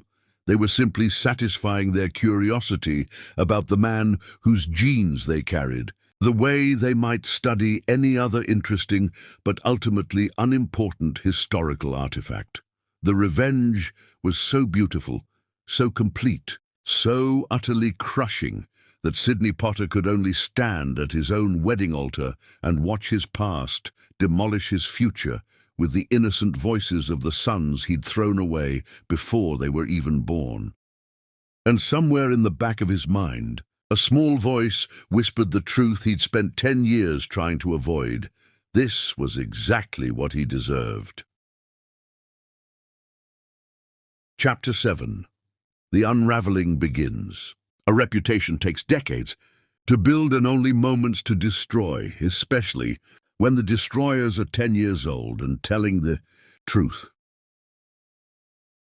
The silence following Scott's devastating observation that Sydney had left without checking if his wife was okay, stretched like a chasm opening in the marble floor of the Meridian Club. 300 of New York's most influential people watched Sydney Potter's world collapse with the horrified fascination usually reserved for natural disasters, while his abandoned sons stood before him with the patient curiosity of children waiting for an adult to answer a simple question. Tiffany Blake, magnificent in her wedding dress but trembling with barely contained panic, looked between her groom and the family that had materialized to destroy everything she'd thought she was gaining by marrying him. The fairy tale wedding she'd planned for 2 years was becoming a public relations nightmare that would follow her for the rest of her life. "Sydney," she hissed, grabbing his arm with manicured fingers that dug in like claws. "Explain this. Right now. Make it make sense." But Sydney couldn't make it make sense, because there was no explanation that wouldn't reveal him to be exactly what he was. A man who'd abandoned his pregnant wife for the promise of success and spent 10 years congratulating himself on a choice that had been morally bankrupt from the beginning. "Tiffany, please," he whispered, though he didn't know what he was asking her to do. Forgive him? Pretend this wasn't happening? Continue with a wedding that had become a wake for his reputation? In the crowd, conversations had resumed in urgent whispers as New York's social elite processed what they'd just witnessed. Charles Blackwood stood with Senator Whitfield and Margaret Morton, their faces showing the kind of expression usually reserved for discussing someone's death. "This is unprecedented," Blackwood murmured, his voice carrying the weight of someone who'd witnessed 50 years of social scandals. "I've seen men destroyed by bad investments, criminal charges, even adultery. But this, abandoning your pregnant wife and children? In our circles, that's unforgivable." "Those boys are remarkable," Senator Whitfield added, shaking her head in amazement. "Look at them, not an ounce of resentment or anger. They're just curious about their origins. It's almost heartbreaking how well-adjusted they are despite his abandonment. Because they weren't raised by him," Margaret Morton said sharply. "They were raised by a man who chose to love them. There's a difference between a biological father and a real father, and everyone in this room can see which one Alexander Cross is." Near the altar, Scott and Brian remained focused on Sydney with the single-minded determination of children seeking answers to questions that mattered to them. Their politeness never wavered, but their intellectual curiosity was relentless. "Mr. Potter," Scott continued with the formal courtesy that had been ingrained in him since childhood, "when you decided to leave our mother, did you consider the possibility that she might be pregnant?" The question hit Sydney like a punch to the stomach. Had he considered it? In the weeks before he'd left, Marilyn had been tired, emotional, her body changing in subtle ways that he'd attributed to stress about their relationship. If he'd been paying attention, if he'd cared enough to look beyond his own selfish desires, he might have noticed the signs. "No," he admitted, the words feeling like confessions extracted under torture. "I didn't think about that." "Why not?" Brian asked with the mathematical precision that made him terrifying in any logical discussion. "According to medical statistics, the probability of pregnancy in sexually active married couples who don't use consistent contraception is approximately 85% within the first year. You were married for 5 years. The statistical likelihood of at least one pregnancy was virtually certain. The clinical way Brian presented the facts, reducing Sydney's marriage to statistics and probabilities, somehow made his abandonment seem even more callous. He'd left not just his wife, but the statistical certainty of children without ever bothering to confirm or deny their existence. "I wasn't thinking clearly," Sydney said desperately. "I was young, confused about what I wanted." "But Mom knew what she wanted," Scott interrupted gently. "She wanted a family. She wanted love. She wanted someone who would stay." Those aren't confusing concepts. The simplicity of his statement, delivered without judgment, but carrying the weight of absolute truth, cut through Sydney's excuses like a blade through tissue paper. Yes, Marilyn had known what she wanted. She'd wanted exactly what these boys had received from Manuel: unwavering love, consistent presence, the security of knowing they were chosen every single day. Around the room, the wedding guests were beginning to move, conversations becoming more animated as the full implications of what they'd witnessed began to sink in. This wasn't just gossip. This was a fundamental revelation about Sydney Potter's character that would reshape every business relationship, every social interaction, every aspect of his life in their rarefied world. "I need to speak with my husband," Tiffany said suddenly, her voice carrying the kind of authority that came from recognizing a crisis that required immediate damage control. "Privately." She looked around the room, as if seeing it clearly for the first time. 300 of the most powerful people in America, all witnesses to her groom's public humiliation. Their faces showed everything from pity to contempt to barely concealed satisfaction at watching someone else's downfall unfold in real time. "I think," Marilyn spoke for the first time since the introductions, her voice carrying easily through the silent room.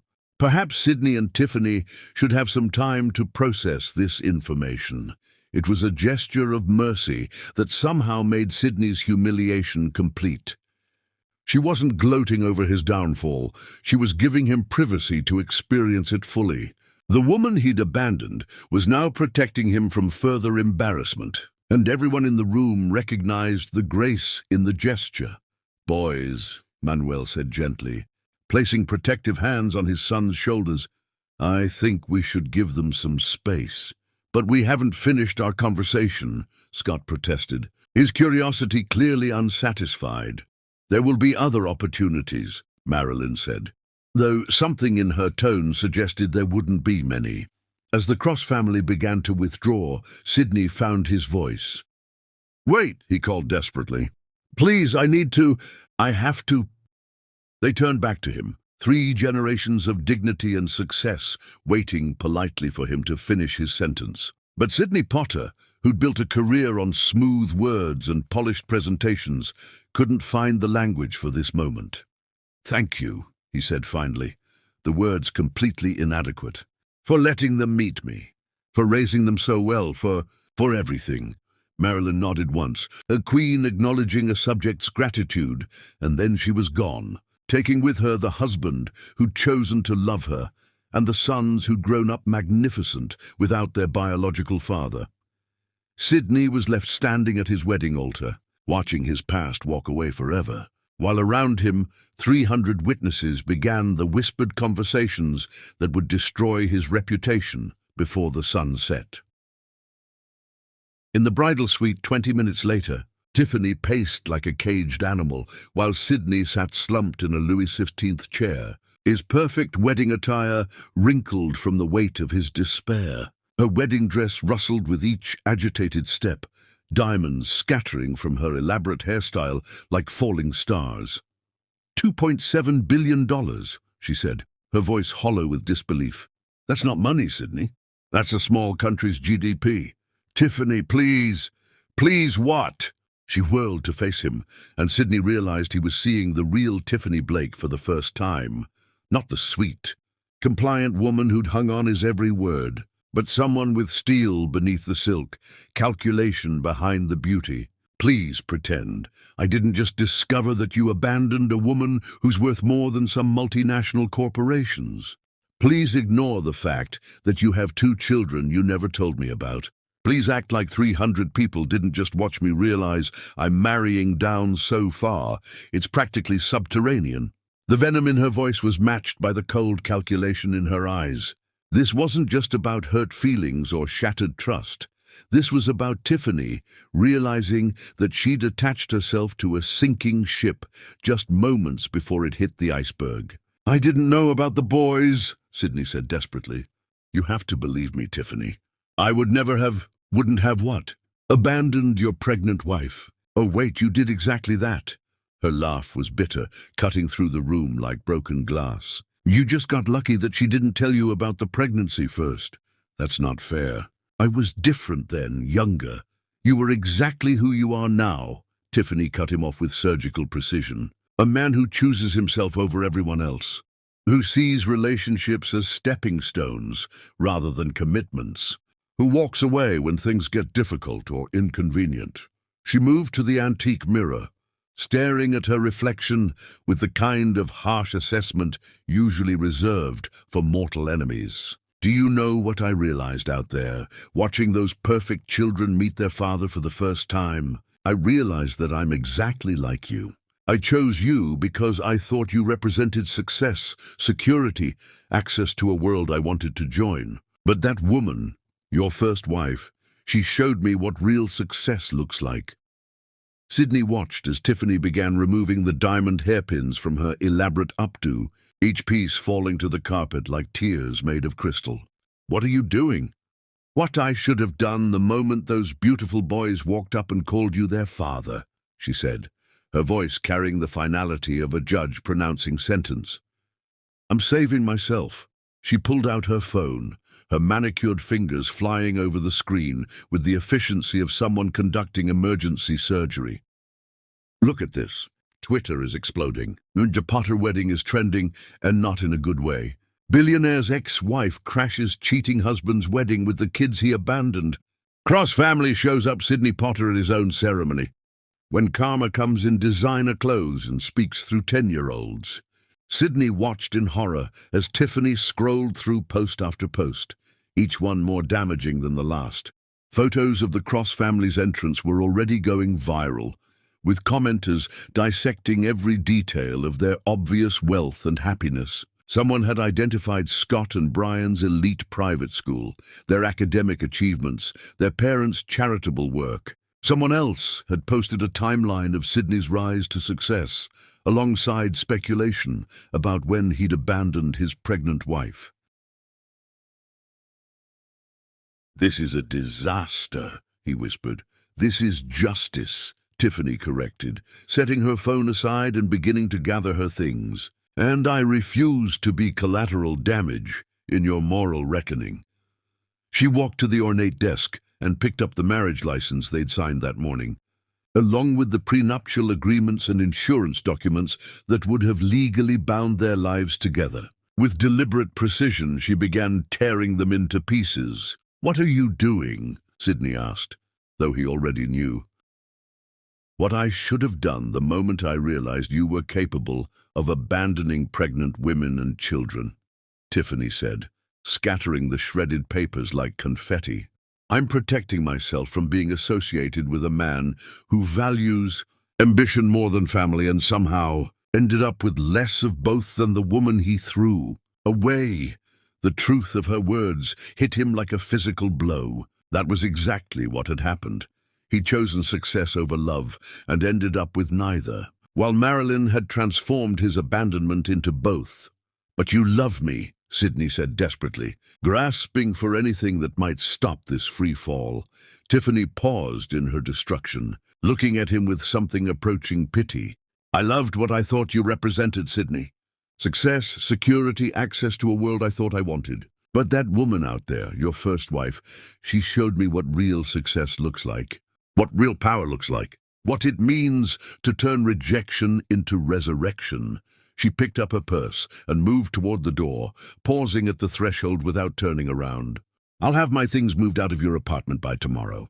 Consider yourself lucky that prenups work both ways. You're protected from any claims I might make." "Tiffany, wait." "Goodbye, Sidney. I hope you find whatever it is you're looking for.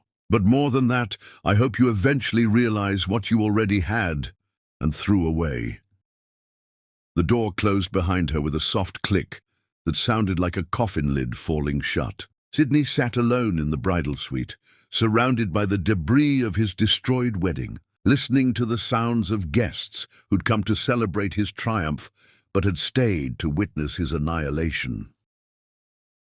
Through the window, he could see the Cross family on the club's terrace, Manuel listening intently as Scott pointed out architectural details of the building, Brian apparently explaining something complex with elaborate hand gestures, Marilyn laughing at something her husband whispered in her ear.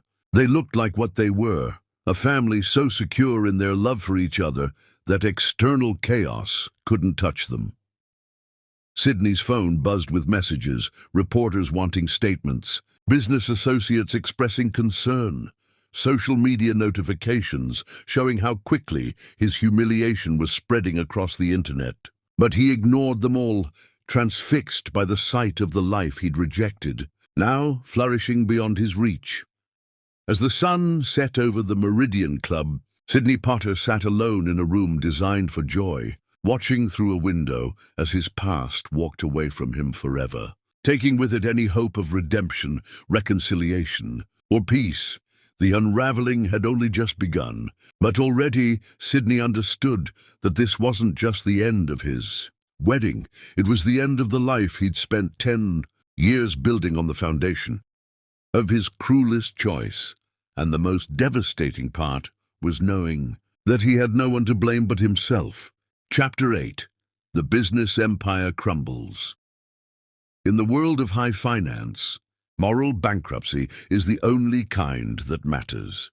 The financial obituary of Sidney Potter began at exactly 8:47 a.m. on the Monday morning after his wedding that wasn't, when Finch Wellington, heir to a banking fortune that predated the Civil War, placed a call to his chief investment officer with instructions that would ripple through Manhattan's financial district like a controlled demolition. Remove Potter Industries from all our portfolios, Wellington said, his voice carrying the casual authority of someone who moved billions with phone calls. All holdings, all partnerships, everything.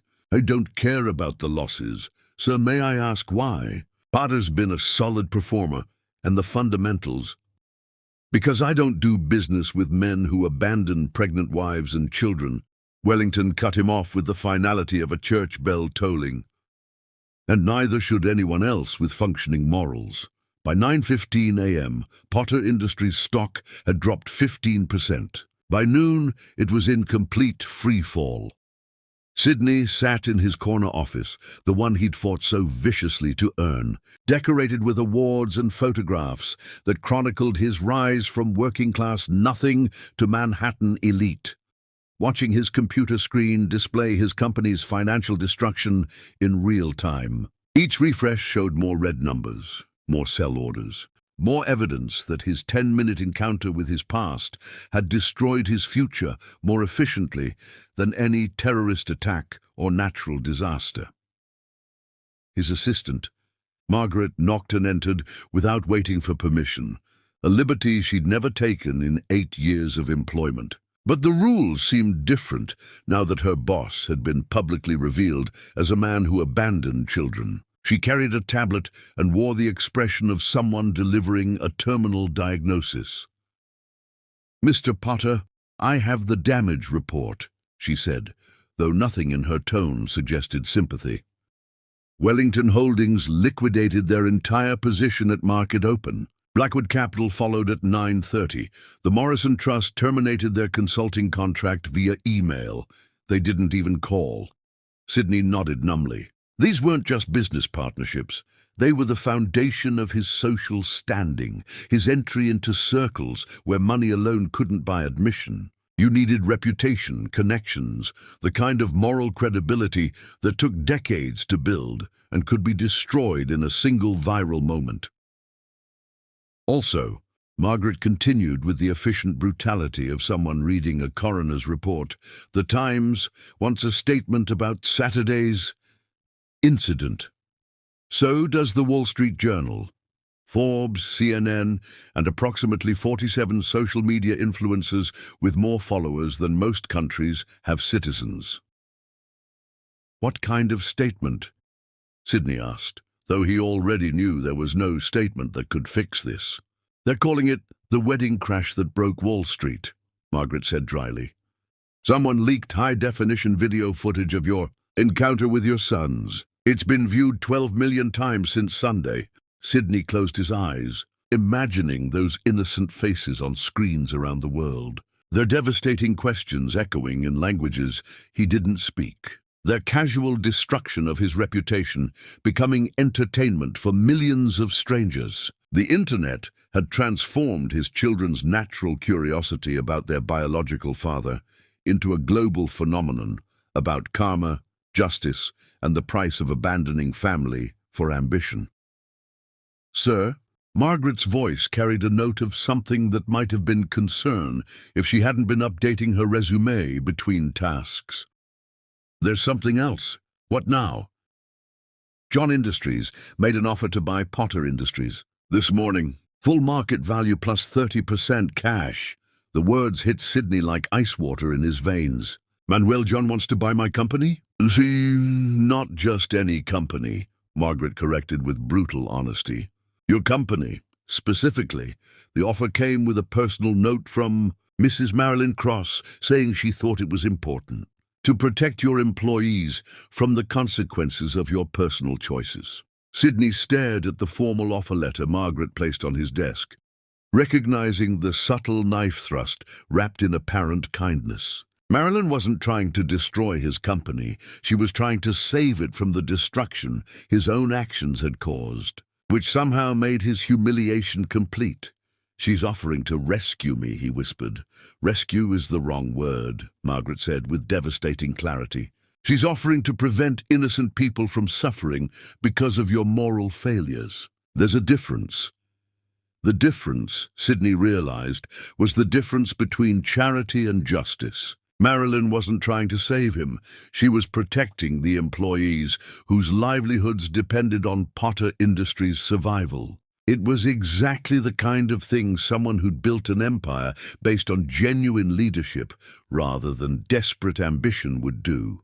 His direct phone line rang, the number reserved for his most important clients. Sydney glanced at the caller ID, Senator Patricia Whitfield, whose family trust represented one of his largest accounts and whose endorsement had opened doors throughout Washington's political establishment. "Patricia," he answered, trying to inject normalcy into his voice. "Sydney." Her tone carried the chill of a December morning in Maine. "I'm calling as a courtesy. Since our families have known each other for 20 years, the Whitfield Trust will be moving our account to John Industries, effective immediately. Patricia, surely we can discuss." "There's nothing to discuss." Her voice carried the kind of finality usually reserved for death sentences. "My granddaughter watched that video of you meeting those beautiful boys, and she asked me why a daddy would leave his children before they were born. Do you know what I told her?" Sydney remained silent, though he could feel the executioner's blade hovering above his neck. "I told her that some people choose themselves over the people they're supposed to protect, and those people don't deserve to handle our family's money. Goodbye, Sydney. I hope those boys grow up to be better men than their father." The line went dead, with the finality of a coffin lid closing. Sydney set the phone down with hands that shook slightly, watching his computer screen refresh with more red numbers, more evidence of a professional annihilation that was as swift as it was complete. By Tuesday, Potter Industries had lost 60% of its value. By Thursday, Sydney had received 23 offers to sell his company, most of them vulture capitalism disguised as rescue attempts, firms that specialized in buying distressed assets and stripping them for parts. But Manuel John's offer remained on his desk, generous and straightforward, the kind of deal that would ensure his employees kept their jobs and his clients received uninterrupted service. The irony wasn't lost on him. The man who'd married his ex-wife was now offering to save the company Sydney had built after abandoning her. It was mercy wrapped in business efficiency, and it tasted like ashes in his mouth.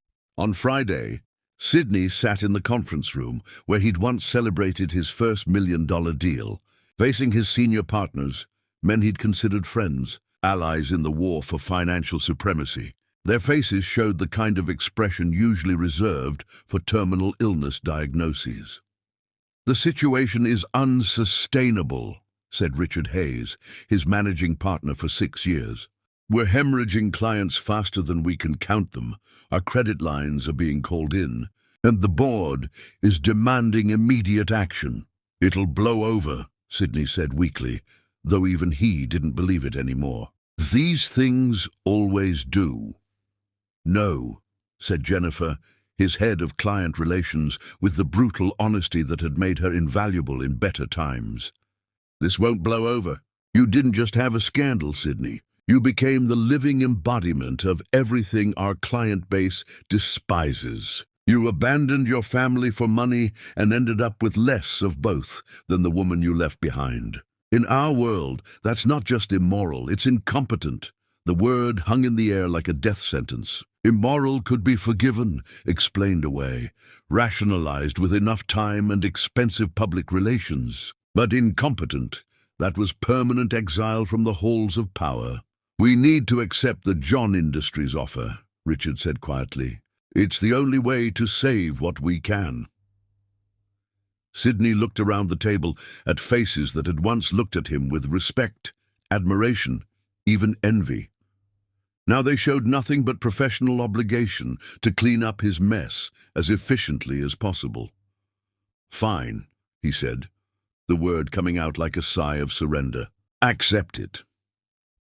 The next morning, Sidney Potter signed papers transferring Potter Industries to John Industries for $400 million, money that would be distributed to partners, employees and creditors, leaving him with enough to maintain his lifestyle, but not enough to maintain his position in the world he'd fought so hard to enter. Manuel John handled the transition with the kind of smooth professionalism that made billionaires out of ambitious men. He retained every employee, honored every client contract, and seamlessly absorbed Potter Industries into his empire as if acquiring companies was as routine as buying coffee. More importantly, he did it all without once mentioning Sidney's personal failures or moral bankruptcies.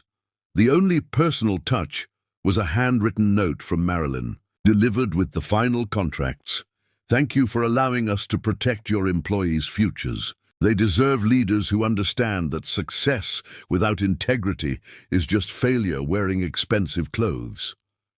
Even in victory, she was gracious. Even in his defeat, she was kind. It made Sidney's humiliation complete and his isolation absolute. As he cleared out his office for the last time, packing awards and photographs into boxes that would gather dust in storage, Sidney Potter realized he'd achieved the one thing he'd never wanted. He'd become a cautionary tale, a living example of what happened when ambition overcame conscience and greed defeated grace. Somewhere across the city, in offices that now bore the John Industries name, his former employees were discovering what it felt like to work for people who valued family as much as profit. Somewhere in Manhattan, his ex-wife was building something magnificent from the ashes of what he'd destroyed. And somewhere in an elite private school, his sons were learning mathematics and languages and the kind of confidence that came from being genuinely loved. Sidney Potter had gambled everything on the belief that success without love was still success. Now, sitting alone in his empty office, surrounded by boxes and broken dreams, he was learning that some bets could never be won, only lost more completely than he'd ever imagined possible. The empire he'd built had crumbled, but the real tragedy was the realization that it had been built on sand from the very beginning. He'd spent 10 years constructing a life based on the foundation of his cruelest choice, and now that foundation had shifted, revealing the moral bankruptcy that had always lurked beneath his financial success. Through his office windows, Sidney could see the city where he'd once imagined himself a king, now understanding himself to be just another subject in someone else's kingdom. Somewhere out there, Manuel John was building something real with the woman Sidney had thrown away and the children he'd never known he'd abandoned. The revenge was complete, but it looked nothing like what Sidney had expected. It wasn't his destruction. It was their construction of something so beautiful that his absence had become irrelevant. And that, Sidney realized as he closed his office door for the last time, was the most perfect revenge of all. Chapter 9. The most beautiful revenge. The most perfect revenge is not destruction. It's grace so complete that it transforms the destroyer. 6 months after the wedding that became a funeral for Sidney Potter's reputation, autumn painted Central Park in shades of gold and scarlet, while Manhattan's elite prepared for the winter social season. In the penthouse offices of John Industries, Marilyn stood at floor-to-ceiling windows, watching the city spread beneath her like a conquered kingdom. Though conquest had never been her goal, merely survival, then success, then finally, unexpectedly, a peace so profound it felt like coming home after a lifetime of wandering. The intercom chimed softly with Janet's voice, warm with the affection that had replaced professional distance over the years of their friendship. Mrs. John, there's someone here to see you. He says it's personal." Marilyn smiled at Janet's persistent struggle with her name changes. She'd kept Dave professionally, added Cross during her brief first marriage to Alexander, and was now legally Mrs. Manuel John. though the business world still knew her primarily as Marilyn Dave. The complexity of her identity seemed fitting for a woman who'd been broken and rebuilt so many times. If she'd lost count, she didn't need to ask who was waiting. She'd been expecting this visit for months, ever since the financial papers announced that Sydney Potter had quietly moved to a modest apartment on the Upper West Side and taken a position teaching business ethics at Columbia, a career change that had raised eyebrows throughout Manhattan's financial district, but somehow felt inevitable. To anyone who'd witnessed his public reckoning, "Send him in," she said quietly, settling behind her desk with the kind of composed calm that had negotiated billion-dollar deals and diffused international crises. Sydney entered her office like a man walking into church, humble, uncertain, carrying himself with the careful dignity that belonged to people who'd learned the difference between confidence and humility the hard way. 6 months had changed him in ways that went beyond the grey threading through his hair or the lines around his eyes. He moved with the slower pace of someone who'd stopped running toward something and started walking toward himself. "Hello, Marilyn," he said, and his voice carried none of the smooth authority she remembered. Instead, it held the rough honesty of someone who'd stopped performing for an audience and started speaking his truth, however uncomfortable it might be. Sydney, she gestured toward the sitting area where she conducted her most important conversations, leather chairs arranged around a coffee table that had hosted negotiations worth billions. "Please, sit." They faced each other across mahogany and history, two people who'd once shared everything and now shared only the genetics of children who barely knew one of them existed.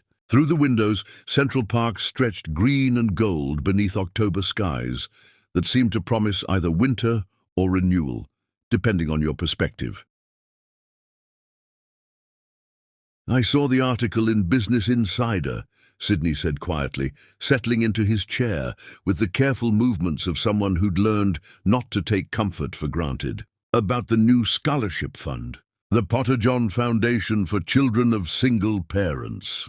Marilyn's expression didn't change, though something warm flickered in her eyes. "You saw that, using my name, after everything." He shook his head with something that might have been wonder if it hadn't been so tinged with self-recrimination. "I don't understand why." "Because," Marilyn said simply, her voice carrying the kind of certainty that came from making peace with difficult truths. "Those children need help, and you're Scott and Brian's biological father. Despite everything that happened between us, they carry your genetic heritage as part of theirs. If that heritage can help other children whose parents made difficult choices, then it should." Sydney stared at her, this woman who'd transformed his abandonment into her foundation, who'd turned his cruelty into her strength, who was now using his failure to create something beautiful for others. "I don't deserve that kindness." "No," she agreed, and her honesty was more healing than any false comfort could have been. "You don't, but they do. The children we help." "The children we help," she corrected gently, and the word "we" hung between them like a bridge spanning an impossibly wide chasm. They sat in comfortable silence for a moment, two former spouses finding an unexpected peace in the ruins of their marriage. Outside, Manhattan bustled with the energy of 8 million people building their lives. While inside this office, two people who'd once shared everything discovered they could share forgiveness. "How are they?" Sydney asked finally, his voice barely above a whisper. "Scott and Brian?" "They're magnificent," Marilyn said, and her face lit up with the kind of joy that only came from talking about beloved children. "Scott just won first place in a national architecture competition for students under 12. His design was for sustainable housing that could be assembled anywhere in the world in under a week. Brian has been accepted to a special mathematics program at MIT. He'll attend weekend classes while finishing elementary school." "They're 10, Sydney said, amazement coloring his voice. "They're exceptional," Marilyn corrected, "and they know they're loved. That makes all the difference." "Do they?" Sydney struggled with the words, afraid of the answer but needing to know. Do they ask about me? I guess sometimes. They're curious about genetics, medical history, the traits they inherited from you. Marilyn's voice softened slightly, showing him a mercy he hadn't dared hope for. They're not angry with you, Sydney. They never have been. You can't be angry at someone who was never important enough to hurt you. The words were devastating, precisely because they weren't meant to be cruel, they were simply true. His sons had grown up so complete, so loved, so secure that his absence hadn't created wounds so much as a mild curiosity about missing information. I would like to know them, Sydney said carefully. The words feeling like a prayer he wasn't sure he deserved to pray. Not as their father. Manuel is their father in every way that matters. But maybe as someone who cares about their well-being, someone who could answer their questions about family history and genetics. That would be up to them, Marilyn said, though her tone suggested she wouldn't object. They're old enough to decide for themselves what kind of relationship, if any, they want with you. And you? Would you be comfortable with that? Marilyn was quiet for a long moment, looking out at the city she'd conquered through intelligence and determination, rather than abandonment and ambition. When she spoke, her voice carried the wisdom of someone who'd learned that the best revenge was not destruction, but transcendence. I was angry with you for a very long time, she said finally, each word chosen with care. Not just for leaving, but for the timing, for the cruelty, for never checking to see if I was all right, for making me feel like I wasn't worth staying for. You were worth everything, Sydney said quietly, and the simple truth of it hung between them like an apology he'd never been able to make. I know that now, Marilyn replied, and there was no bitterness in her voice, only the calm certainty of someone who'd found her worth reflected in other eyes. But it took me years to understand that your leaving said nothing about my value and everything about your capacity to recognize it.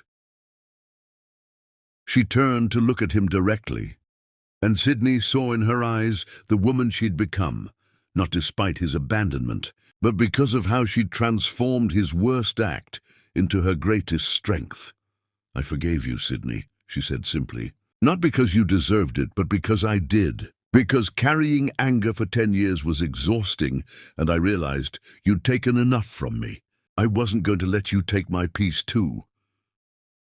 The words hit him like a benediction he'd never dared hope for. I don't know what to say.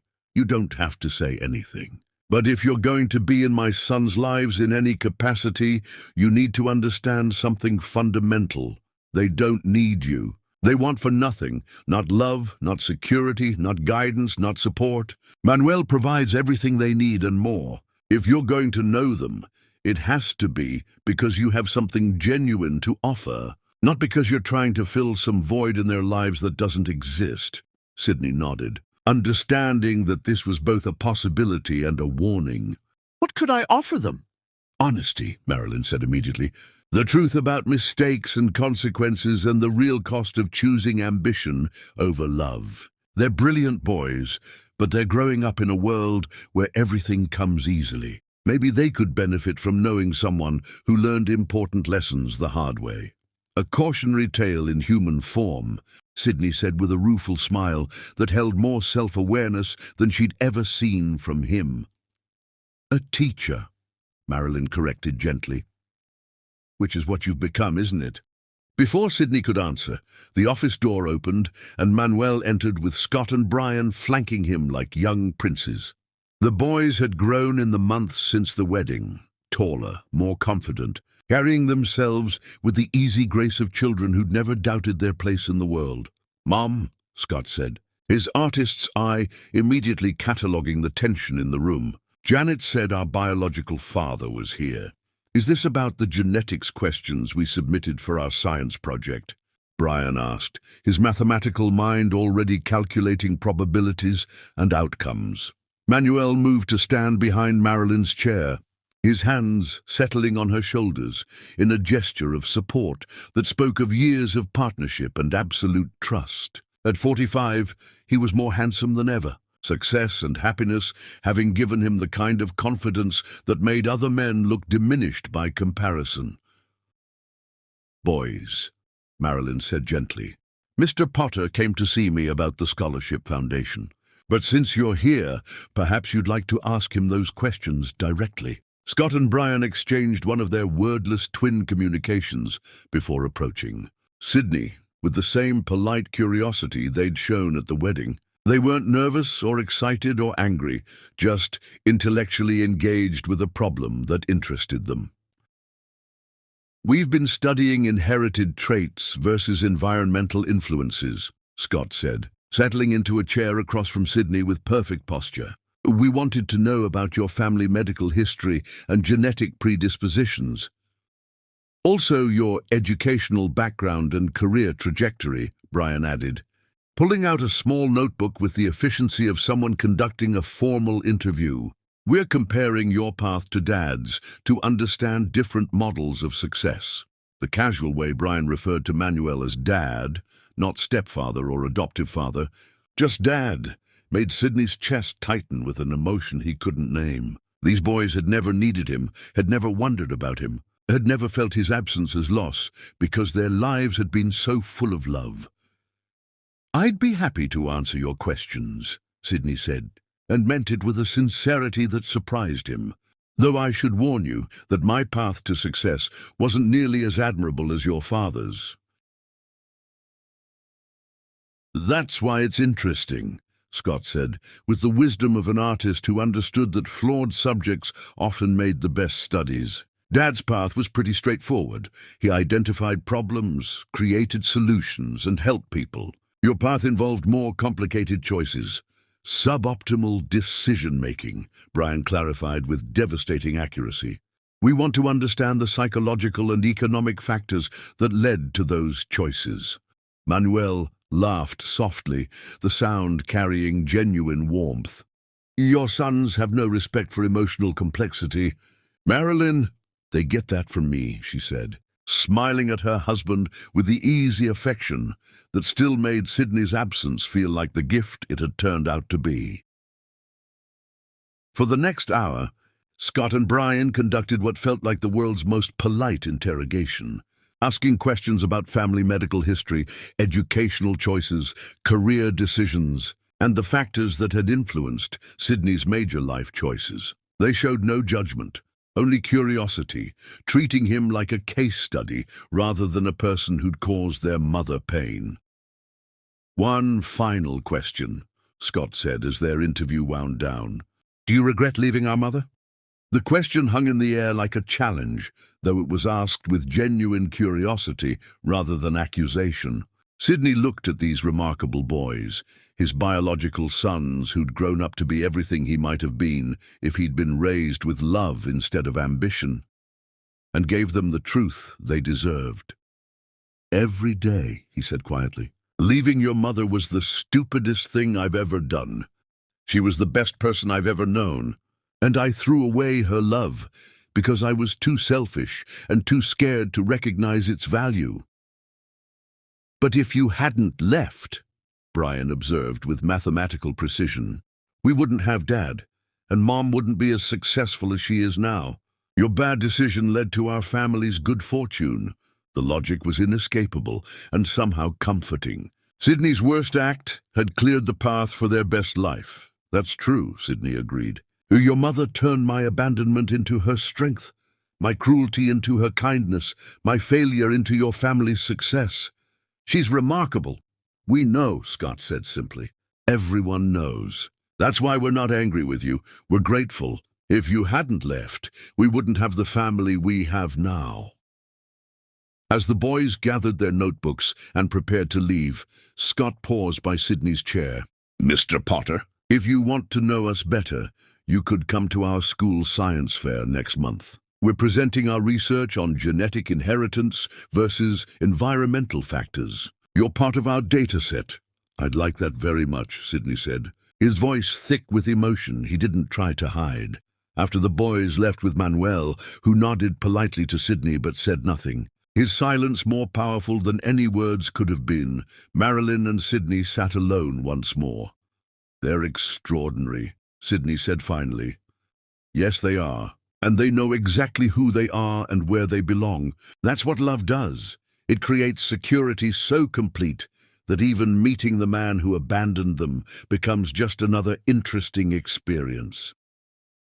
Sydney stood to leave, pausing at the door. Marilyn, thank you. For raising them so well, for being the mother they deserved, for turning my worst choice into their best life. Thank you, she replied, for making the choice that led me to Manuel. Sometimes the worst thing that happens to you clears the path for the best thing. That evening, in the John family's penthouse apartment overlooking Central Park, Marilyn sat in Manuel's arms, watching their sons do homework at the kitchen island. Scott was sketching architectural improvements for their school's playground, while Brian calculated the cost-benefit analysis of various construction materials. How do you feel? Manuel asked, his voice carrying the gentle concern that had first made her fall in love with him. Free, Marilyn said simply. Finally completely free. Sydney isn't the monster I spent years making him in my mind, and he isn't the prince I once thought he was. He's just a man who made terrible choices and is learning to live with the consequences. And the boys? The boys are exactly where they belong, she said, watching Scott and Brian work together on their project with the easy cooperation of children who'd never doubted they were a team. They have their father, you, and now they have answers to their questions about genetics. It's perfect closure. Manuel pressed a kiss to her temple, and Marilyn marveled at how different this love felt from what she'd shared with Sydney. This was deeper, richer, built on mutual respect and shared values, rather than desperate need and romantic fantasy. I love you. Mrs. John, Manuel murmured against her ear. I love you too. Mr. John, thank you for being exactly what Sydney never was, a man who stays, who chooses love over ambition, who makes our children feel like they're the greatest gift in the world. As the sun set over Manhattan, painting their home in shades of gold and amber, Marilyn Dave John realized that the most beautiful revenge hadn't been Sydney's destruction, it had been her construction of something so magnificent that his absence had become irrelevant. She turned his leaving into her arriving, his rejection into her selection by a man who loved her without reservation, his abandonment into her family's foundation of unshakable strength. The revenge was complete, and it was more beautiful than anything she could have imagined.